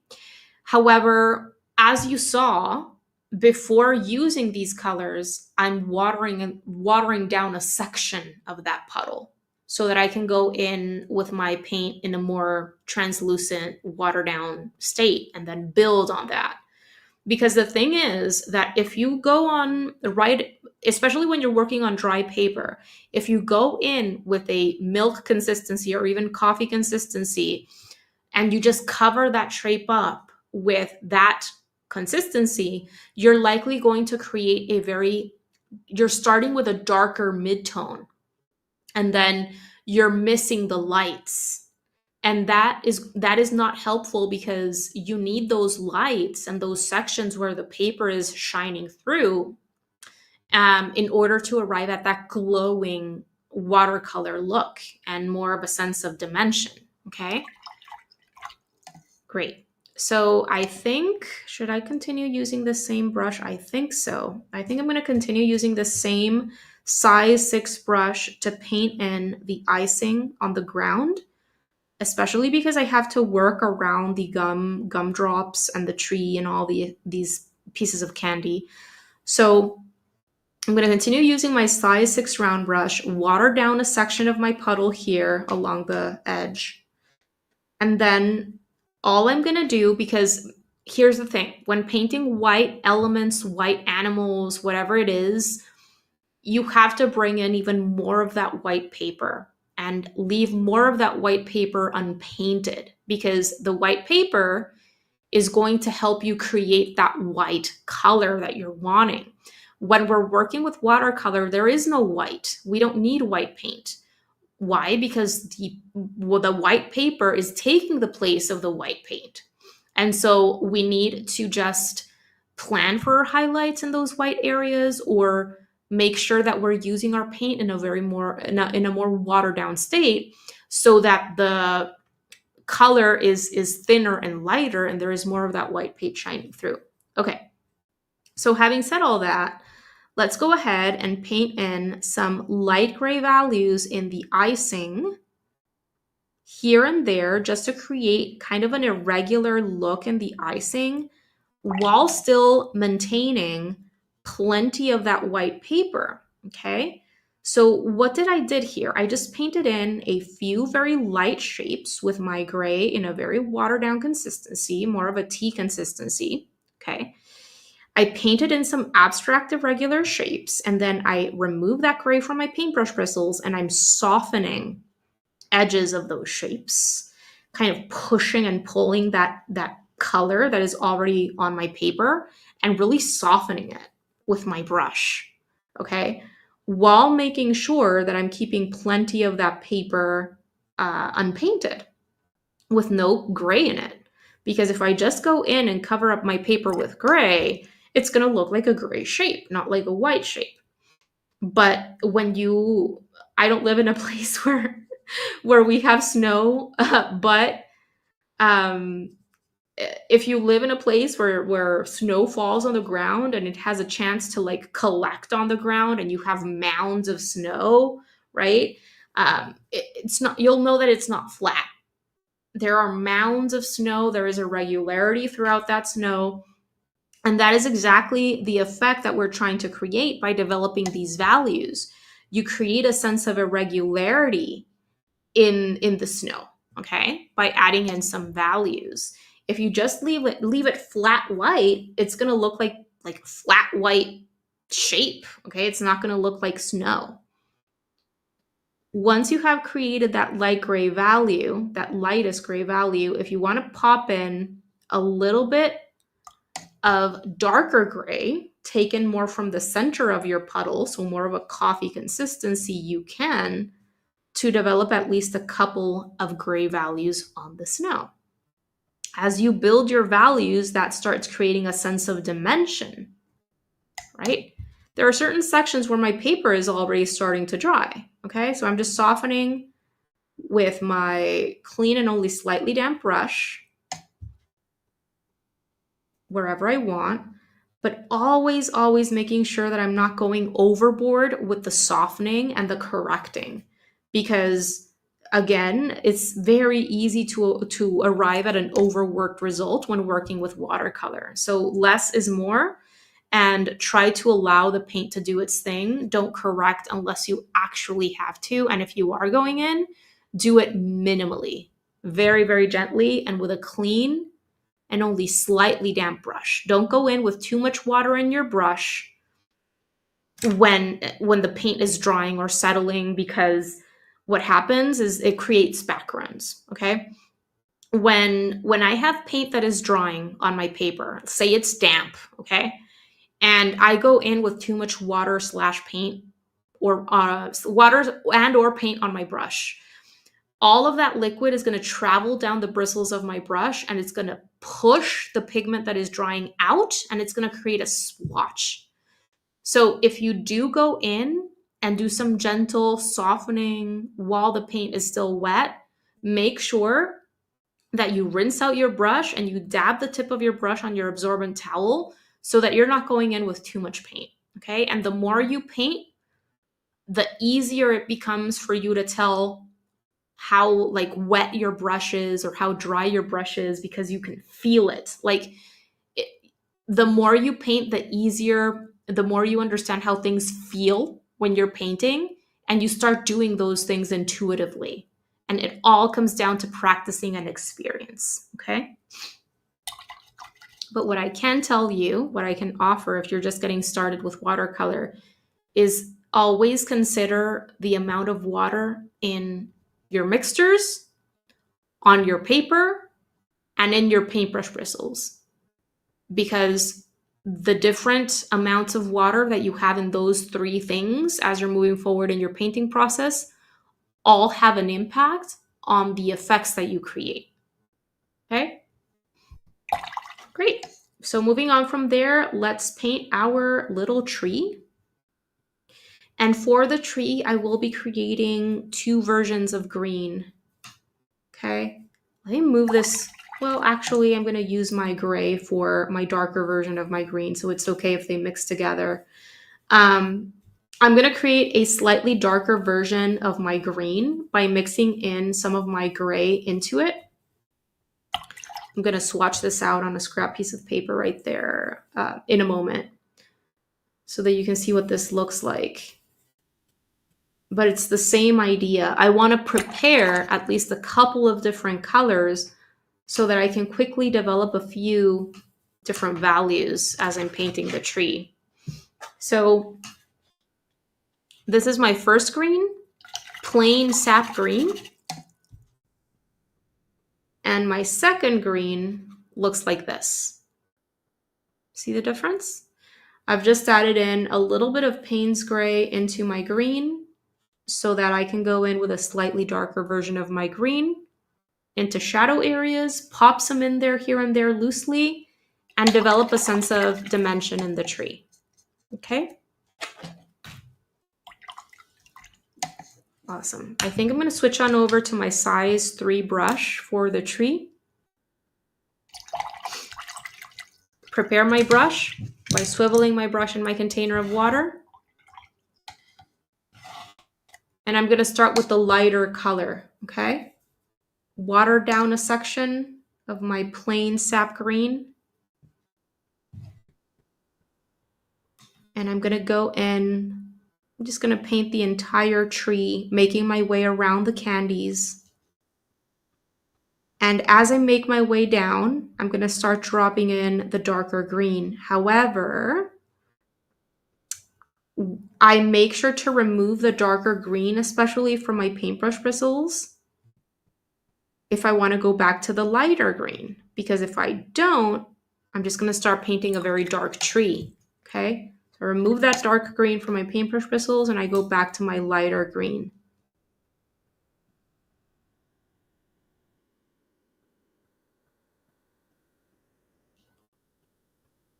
Lighter green. So I painted 2 sections at a time.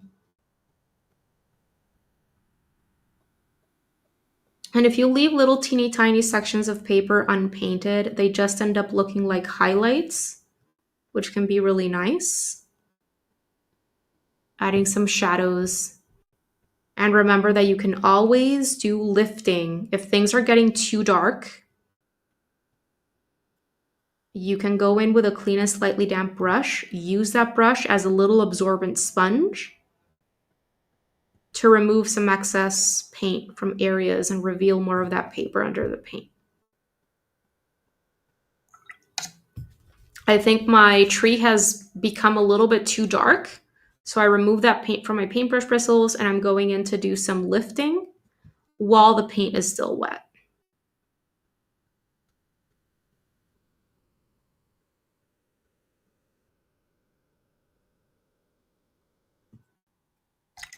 And there you go. That's my tree painted in. I'm going to remove this green from my paintbrush bristles and I am going to allow the tree to dry before painting in the grays and the icing on the top. But something that we can do right now is paint the cookie in the chimney. So for that, I'm going to go back to my initial cookie color mixtures, my plain yellow ochre and my yellow ochre plus burnt sienna. I'm going to use my size 3 round brush. Just make sure to clean up or rinse off the green from my bristles, because if the green starts intermixing with the yellow or these 2 colors, which are a little bit on the orange side, what happens is that those 2 colors are going to create like a grayish or brownish mixture, okay? Because green and red or red-orange are opposites in the color wheel. Those are complementary colors, and complementary colors cancel each other. They mute each other down, which is helpful when we're trying to mute colors down, but right now we're not trying to. So I make sure to keep my colors relatively organized on my palette and separate, right? And I go in initially with my plain tea consistency yellow ochre to paint in this cookie section in the chimney. And with that initial color painted in, I add more yellow ochre into the puddle, or take it from the center of your puddle so that you can use it in a little bit of a more like thicker consistency. And then I remove that color from my paintbrush bristles and I go in with the second color that I'm creating my shadows with, which is the burnt sienna plus a little bit of yellow ochre. And that's it. I'm going to allow that to dry, and I would rather paint the icing on top of the house until that has dried. Otherwise, I'm going to get some bleeding. So what I can do in the meantime is I can paint in the door of the house, which I want to make the door of the house brown and then make it look like maybe chocolate or something like that. And then this part of the door, or the framing of the door is a Twizzler. So it's going to be red. And so are these. Okay. So I can paint the door. And for the door, I'm going to use my burnt umber, which is that deeper chocolatey brown. And if I were to create a darker version of burnt umber, like what would I add to burnt umber? I can add gray, I can add blue to create a second version of my brown. So this is what plain burnt umber looks like. You can see how it's kind of a chocolatey brown, right? If I wanted to create a darker version of this chocolatey brown for shadow areas in the door, I can add some of my Payne's gray into it and it'll create an even darker brown. I need more paint in my brush. See that? Just by adding in a little bit of Payne's gray, I've darkened the brown and I have a perfect color for shadow areas. You could also add in some ultramarine blue into your burnt umber, and that will also create a darker brown. Okay, so the first thing that I'm going to do, let me clean up a section here of my palette so that I can go in with plain burnt umber first and have that lighter value in.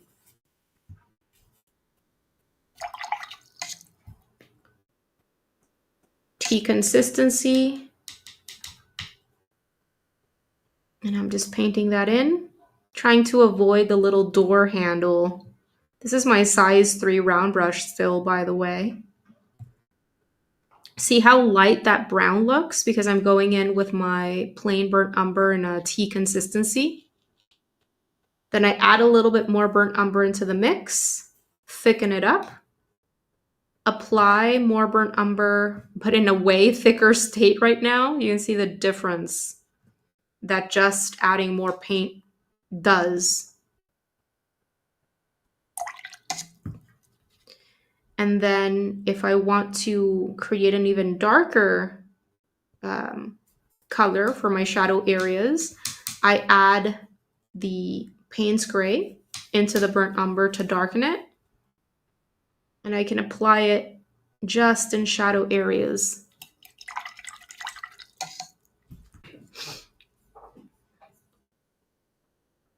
So you can see how everywhere throughout my piece, there is no flat single color, right? And I have at least a couple of very light value or a couple of value changes in all areas of the piece. And the nice thing is as well is that if when things dry, a certain section is looking a little bit flat, you can always go in to add shadow shapes in layer number 2, okay? Usually when it comes to mixed media art, like line and wash is mixed media, usually I just work in 1, maybe 2 layers. However, when I'm working just with watercolor, I do tend to work in 2, maybe 3 layers, okay? But I find that with line and wash, I want to keep things fresh and loose, and I'm not really pushing for super high levels of realism.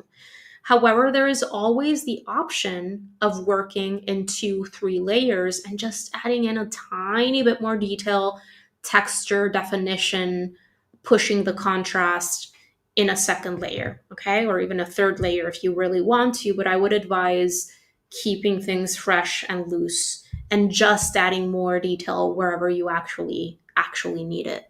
Okay, so by this point, my elements here surrounding or around the roof are already dry.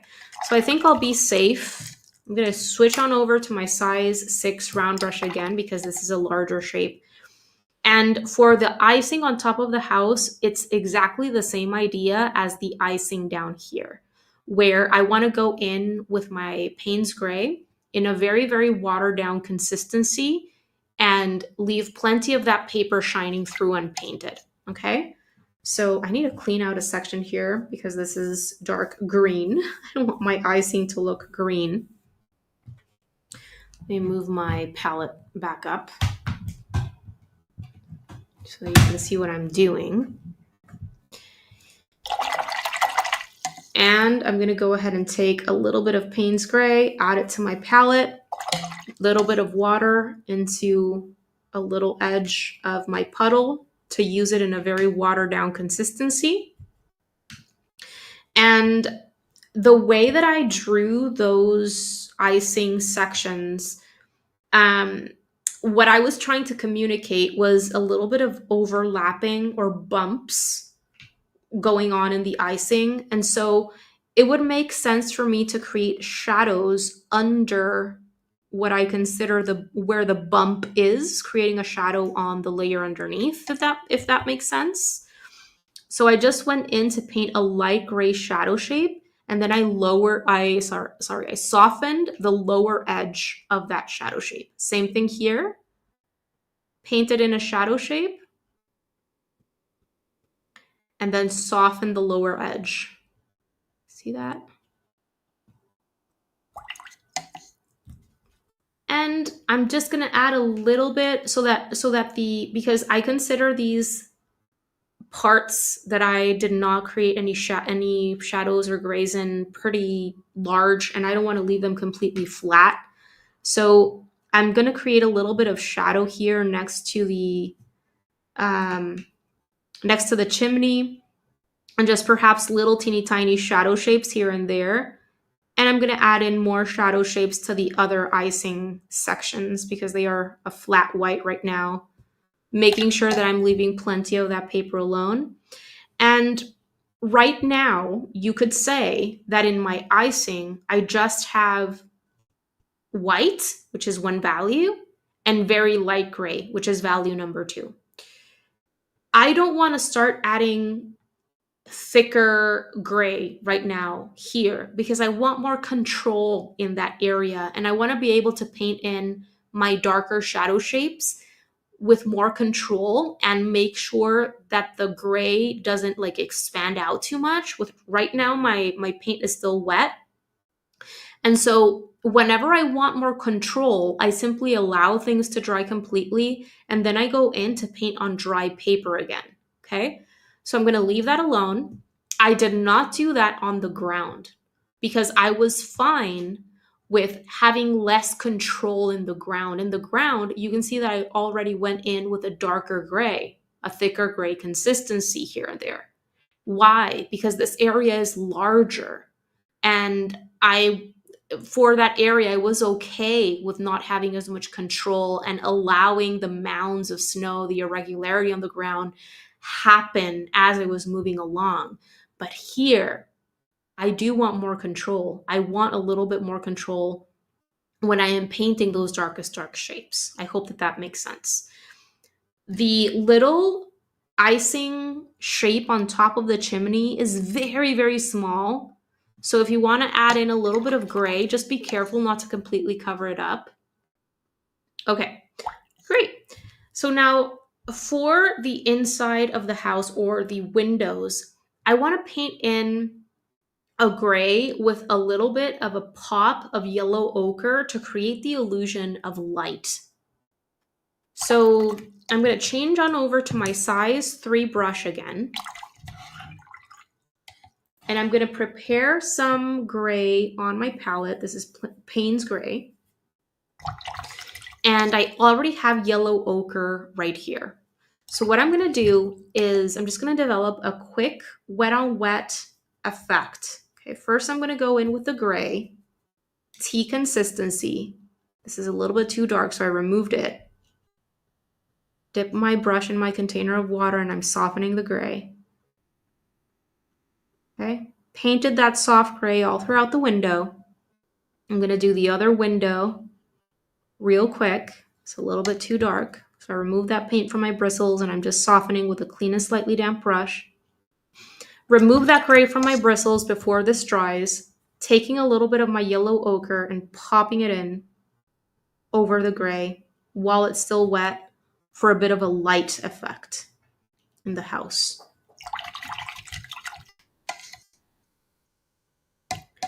Okay, great. So now let's start with the red.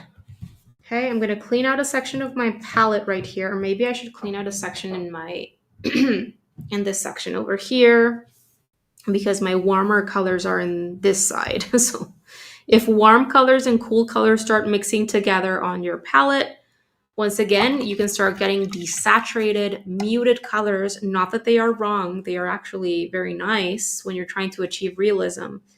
But right now, I want saturated, brighter, vibrant colors. So I need to make sure that I'm keeping my colors clean and separate. Okay, so I'm gonna use my permanent red light, which is a warm red. Place some of this on my palette, and I'm gonna start painting in the red sections, okay? In the candy cane, the Twizzlers, okay? And I wanna go in with a tea consistency. So I take just a small amount of paint from the edge of my puddle, paint this in. And for the candy cane, I will make sure to kind of alternate with those stripes there. I'm going to add a little bit more permanent red into the mix. And in a thicker consistency, I drop it in here and there. Maybe I paint in the handle with this color as well. And I'm going to do the same thing for these other Twizzler sections here beneath the windows. Taking thicker permanent red light and dropping it in.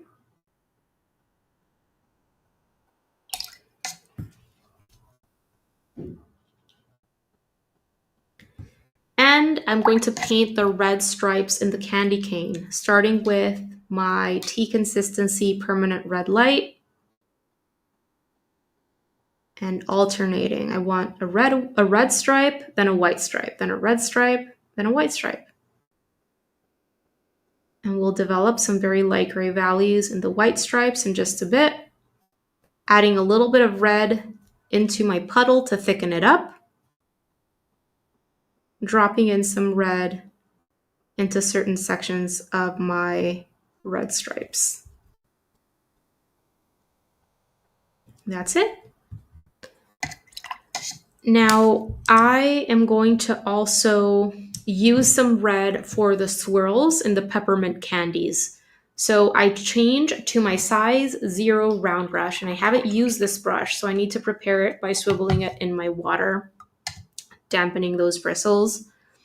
And I'm just going to go in with a very small amount of paint and kind of trace around my my ink work, just to create the illusion of a red swirl in the otherwise white candy.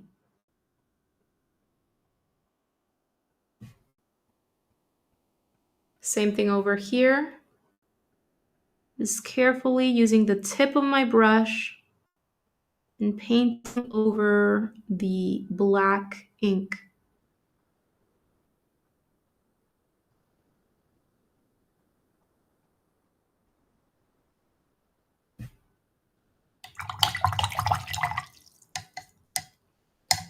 Here we go. Okay, so with this size 0 round brush, I remove that red from it. Okay, it's clean. I'm going back to my gray, and I'm going to paint in my darker shadow shapes in the icing in the roof of the house. Let me know if I'm going too fast, okay? This time I'm using my gray in more of a coffee consistency. And I'm painting in darker, slightly darker, not super dark. I don't want to go too dark and create too much contrast. I'm painting smaller, slightly darker shadow shapes along the edges where I created the larger, lighter shadow shapes before. Okay, so as a rule of thumb, the darker I get with my shadow shapes, the smaller they are. So I first created a larger, lighter shadow shape. I allowed that to dry. And then I created smaller shadow shapes, which are slightly darker than the first, and just painted that in here and there. I'm gonna darken this side of the icing a little bit more. And if you want to create slightly darker shadow shapes over the lighter gray shadow shapes in other parts of your icing sections, you can go ahead and do that as well. Just don't overly darken, okay? We are going to be painting a blue background, and the house is going to pop out more against the blue if it is lighter. Though we are painting a relatively light background. If you feel you're missing darker gray shadow shapes on the ground, you can certainly take this opportunity to paint in some darker shadow shapes on the ground as well, to expand that tonal range in the ground.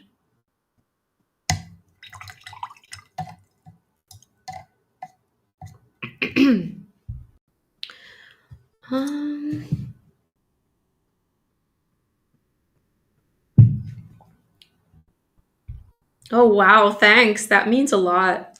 I'm glad you're finding it helpful. Rux. Okay, so let's move on. We need to paint the candies. So for the candies, I'm going to be using red, yellow, and I do want to bring in purple.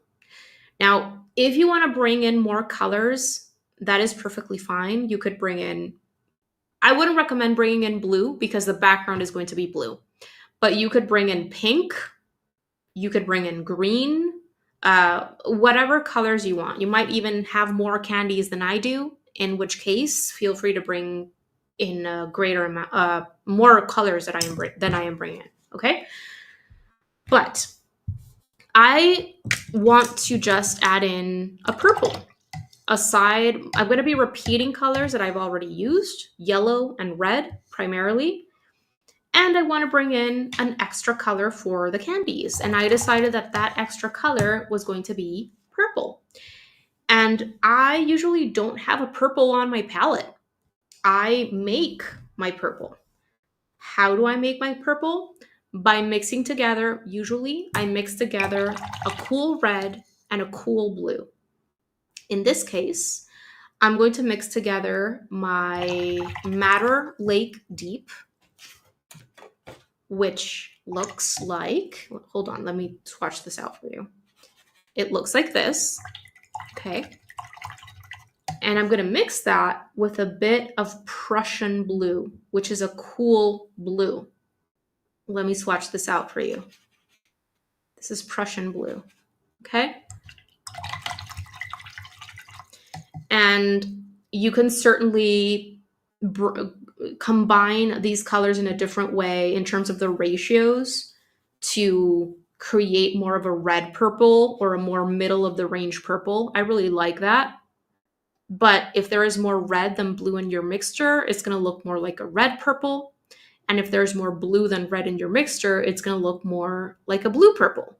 And if you have kind of a 50-50, you can certainly have like a middle of the range secondary purple. Just do what you like. Whatever will be nice, I'm sure. Okay. Okay. So I'm going to use my size 3 round brush to paint in my little gumdrops. This is more appropriate, I think. And even with the gumdrops, I'm going to go in with a tea consistency. Notice how I'm always using just a little bit of color from the edge of my puddle, bringing in color from bringing in water from my container into my color if I need to water it down more. So this is a tea consistency, and this is more of a coffee consistency. Okay, so maybe I want to make this one purple, and maybe I leave little highlights in the gumdrop so that it can look a little bit more like shiny. Run my paintbrush bristles over that light purple shape again. Take some of my purple from more of the middle of my puddle and drop it in. And for the candy, I am just going to use one single color, but I'm going to alter the consistency. So I'm going to use only one color, but I'm going to use it in different consistencies. Okay, so there's the purple one. Remove that purple from my paintbrush bristles, and I'm going to paint one yellow. So I'm going to go back to, actually, no, that is yellow ochre. What I'm going to do is I can clean this out because this is my warmer colors are up here. So the Azo Yellow Deep, which is a warm yellow, is what I'm using for the yellow candies, okay? Not my yellow ochre, but my Azo Yellow Deep, just because I want a bit of a brighter yellow, okay? Yellow ochre is more of a neutralized yellow. That's the way that I see it, okay? So it's with the neutrals in my palette. The yellow ochre is always with my browns, okay? See this? Yellow ochre, this is burnt umber, and this is burnt sienna, okay? The yellow ochre is always with my neutrals on my palette, with my browns, sometimes with my gray as well. The way that my colors are organized right now, if you see my palette as a whole, it's not optimal, but the way that this ended up looking like this is because I started running out of colors, and then I just started filling in my pans as I went. So, sorry, there's a very loud car going by.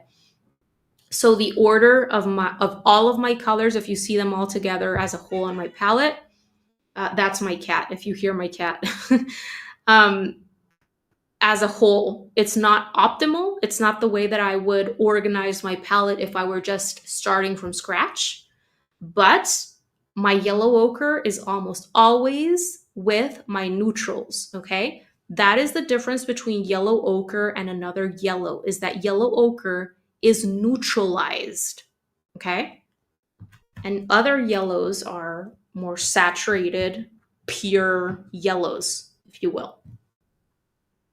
Okay. So once I have my Azo Yellow puddle, this is Azo Yellow Deep on my puddle, on my palette, I'm going to go in with a tea consistency, and I'm going to paint in another gumdrop. I'm going to add more Azo Yellow into my puddle and pop that in. And I just left a little section of plain white paper alone. And now perhaps I repeat the green, and this time I'm just using the plain sap green, which is going to look brighter than the green that I have in my tree, because I added Payne's Gray into that green. Okay, so here, going in with a tea consistency green, adding more sap green into my puddle, and popping in some sap green into some little areas to darken them. And then I'm going to go with red. Rinsed out that green from my bristles. Make sure, because again, red and green are complementary colors in the color wheel. And if green starts intermixing with the red, you're going to get a grayish, brownish color depending on the green and the red that you're using. But you're going to end up with muted colors, okay? So there's another red, or a red gumdrop. And then the last one, maybe I paint in yellow because I haven't used yellow too much, or maybe purple. No, I think yellow is better because my green over here behind it is darker. So I'm going to go with a lighter color so that it can pop a little bit more.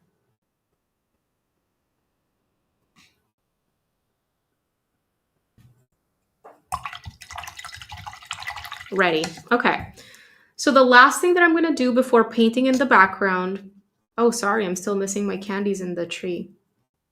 But before doing that, I want to add in some very light gray values in the white stripes in the candy cane, and maybe even some very light gray values in the peppermint candies. And for that, I'm going back to my gray and just making sure that I'm using it in a very watered down consistency. going in with my size 3 round brush and just developing some very light gray values along the edges of the white sections of my candy cane. Once again, so that they're not flat white. And I'm going to do a little bit of light gray along the edges of the peppermint candies, making sure that I'm not scrubbing on the red, because if I do that, that's going to activate the red and I can just smudge everything. Great. Let me check on questions. Let's see. I missed a bit at the beginning, so we were watching. Thank you again. You're very welcome, Barb. This whole recording of this lesson is going to be available indefinitely on my channel, so no worries. Okay, so for the little teeny tiny candies in the tree, you can again use whichever colors you want. They are so teeny tiny. I am just going to repeat the colors that I used in the gumdrops. For this, of course, I will be using a smaller brush. This is my size 0. Just wetting it again in my container. And I'm just going to start with my purple. And I'm just going to use a single color in these candies because they are so small. You can definitely leave teeny tiny highlight shapes if you want. The way I see these they are more like M&Ms or something like that.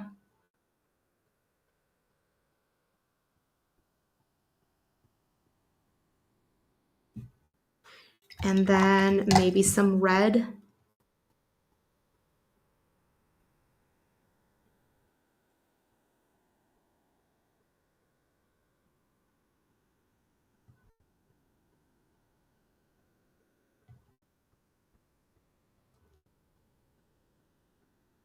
And there we go. And now all that is missing is painting in the blue background.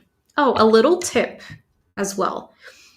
You know how I mentioned how you can definitely allow things to dry and paint in darker shadow shapes wherever you want to if you feel that you want to add more dimension? Let's just say that I wanted to add in a shadow shape in the cookie sections, right under the icing, maybe under the window ledges. I would go back to the burnt sienna, which is the darker color that I used in the cookie sections. I have some right here on my palette. Maybe it's dry, so I have to reactivate it. No, it's okay.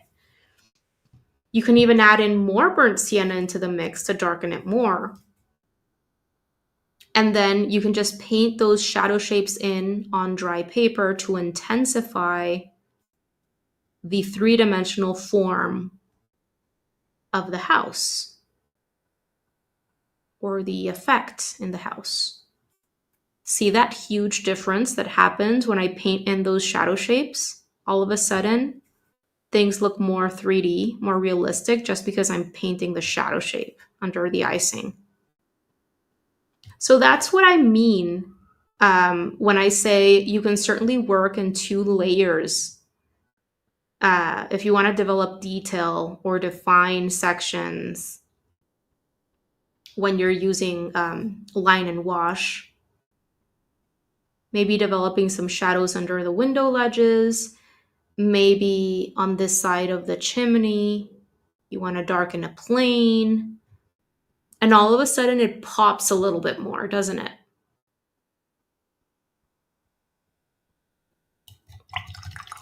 And if you find that you go in with the burnt sienna and you just can't see those dark shadow shapes because maybe you went too dark with your initial layer, what you could do is add burnt umber, which is a slightly darker brown, into the burnt sienna and use a slightly darker brown to increase your range of values in that way. Okay, so now that I'm all done with the elements, I'm going to start painting my background, and you don't have to do this. I am doing it because I want to clearly explain, the different colors and all this. Like, I want to make sure that I'm making everything as clear as possible for you. But I wanted to clean out a section of my palette here because I want a puddle of Prussian blue, which is the blue that I'm going to be using for my background. It's a relatively large area. Let me close a window because it's creating a shadow here. Hold on. Oh my goodness. Oh my goodness, it's too dark. Okay. Hold on. Want to get this light right. I think it's fine like this. Okay. Great. So I want a large puddle of Prussian blue on my palette because this is the largest section that we're going to paint in for this one. However, we don't want to go super dark in the background. I will be using the Prussian blue in a relatively watered down state.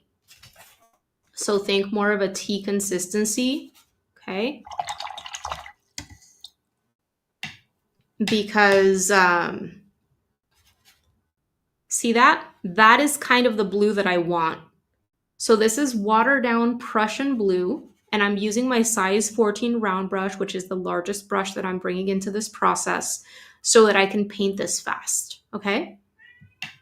Do you hear my cat? Anyway, so make sure that you're going in relatively watered down, and you want to load up your brush well. You want to load up your brush well, and then you're going to paint this as quickly as possible in one go. I'm going to start with this lower section because this is smaller so we can warm up.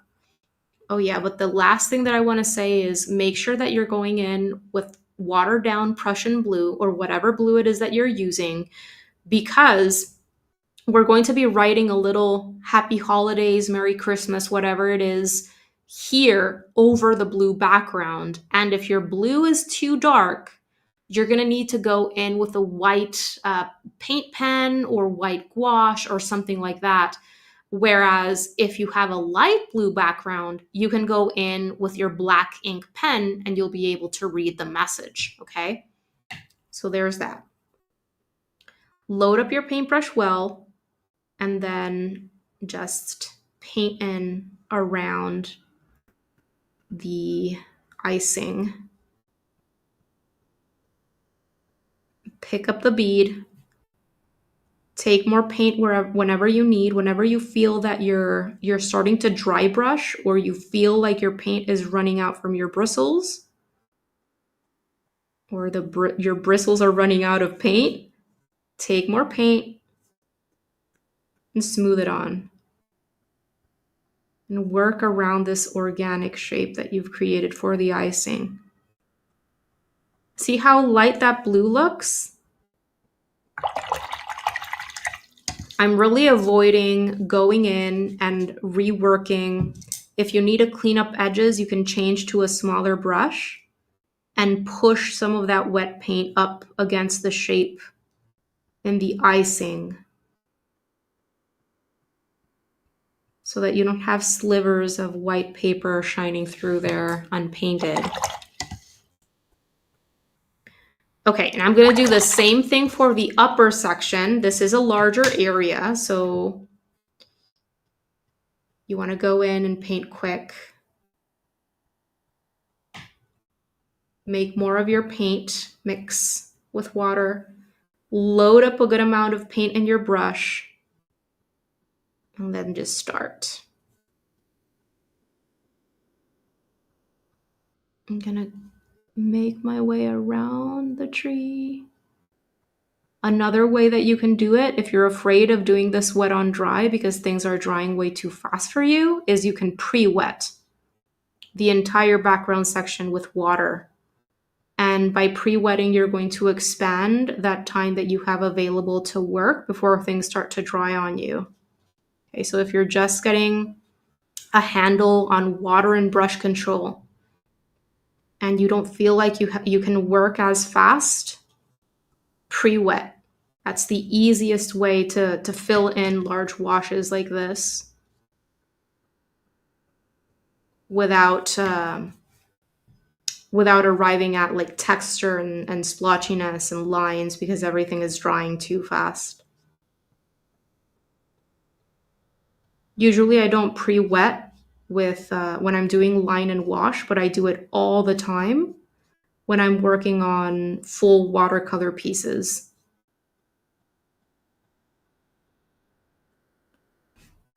Okay, so I'm going to switch to a smaller brush. And I'm going to clean up my edges before this paint starts to dry. Sometimes, if it is starting to dry, I take more paint from my palette, just bring it in. But be very, very careful. I want to avoid back runs.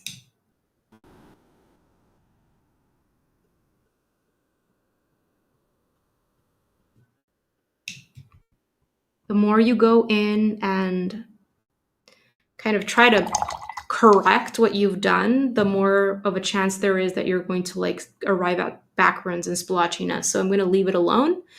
You can see how I have a very light blue kind of flat wash in my background because I went in with my Prussian blue in a very, very watered down consistency. This way I can add in my happy holidays handwritten message right here on the upper right. So I'm going to allow this to dry completely. In the meantime, I'm going to go to my sink and leave this at my sink and clean up my stuff here. And so I'm going to create 2 lines here, and you can even use a ruler, but please make sure that your paint is dry. Otherwise, you can mess up everything. Let me go ahead and hide myself from the stream again so that you can actually see this. The light is changing in my studio, so let me move this. And hopefully you can see the lines. I don't want to add them super dark because I'll mess everything up. Can you see through the paint with a light box? Oh, that's a great question. I've never tried that before. I've never, ever tried that before, Barb. But I do have a tutorial. I don't know if you've checked out my Lightbox tutorial, Barb, that I have available on my channel, where I provide a few tips so that you can see the outline sketch a little bit more clearly through the watercolor paper when you're using a Lightbox. But I've honestly never tried to use a Lightbox with paint already on my watercolor paper, if that's what you're asking. Okay, so I create a couple of relatively straight horizontal lines here. And what I do, because I have horrible handwriting, hold on, is I actually draw my lines in pencil first. Hi! Are you gonna say hi to people this time, or are you just gonna go? Happy holidays. I need to do this just to make sure that everything fits. Hi! Do you want to say hi to people? Carmela. Let's see. Okay, I think she wants to say hi now. Come. Ooh. Oh, okay. Hi. Say hi to people. Okay, that's Carmela. Let me get myself off the street. Okay, let's see. I think that lighting is a little bit better now. So I drew my letters just very, very lightly there. Pretty please make sure that your paint is completely dry before you do this, because you can mess up everything if you go in when your paint is still wet, okay? Okay.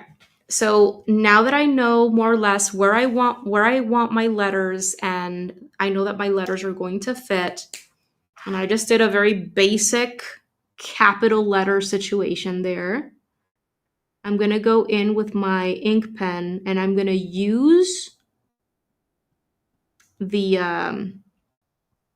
the pencil letters that I just drew as a guide. Resembles watercolor paper. Here in Mexico, there are shops that we can go to which sell paper that, like all sorts of paper with little textures and different colors. And so I buy some paper that resembles watercolor paper. I take it with me to the print shop, and then I have them print the artwork or the design on that paper that I take to them to get printed on, if that makes sense. Then once things are printed, I just fold them over myself. I like the chunky lettering. Thanks. You can give it red stripes and look like candy. Yes, I can. I can do that. Don't do the job with watercolor paper. Okay. Okay, Kathy. Alrighty. What color was the sky, Allison? It was Prussian blue. Very, very watered down Prussian blue. Alrighty. I seem to have no more questions. My cat is gone. She was making me very nervous. Sorry about that. So thank you guys so much for joining me on this one. Make sure to stay tuned because we still have 2 more line and wash classes to go. Also greeting card designs. And these will be a great opportunity for any beginner to continue practicing foundational sketching skills and watercolor skills, wet on dry, layering, color mixing, and essential skills that you can build on and use in future watercolor pieces. So stay tuned if you're a Patreon member, because you guys are going to help me decide on the next 2 projects, and then I'm going to build my composition based on what you vote on. Thank you guys so much for joining. Thank you, Marsha, Kathy, Solar. I'm not sure what your name is, but you know who you are. Thank you, Allison. Thank you all so much, Barb, Melinda, Rux, Paul. If you have any questions, feel free to leave them over on my channel or reach out via social media. On Instagram, you can find me at Erica_Lancaster_art. I love to connect with you over there as well. Thanks so much for joining. I wish you a wonderful rest of your weekend, an amazing holiday season, and see you very soon for another tips video, another tutorial, another live class, and enjoy your practice. Bye, everyone.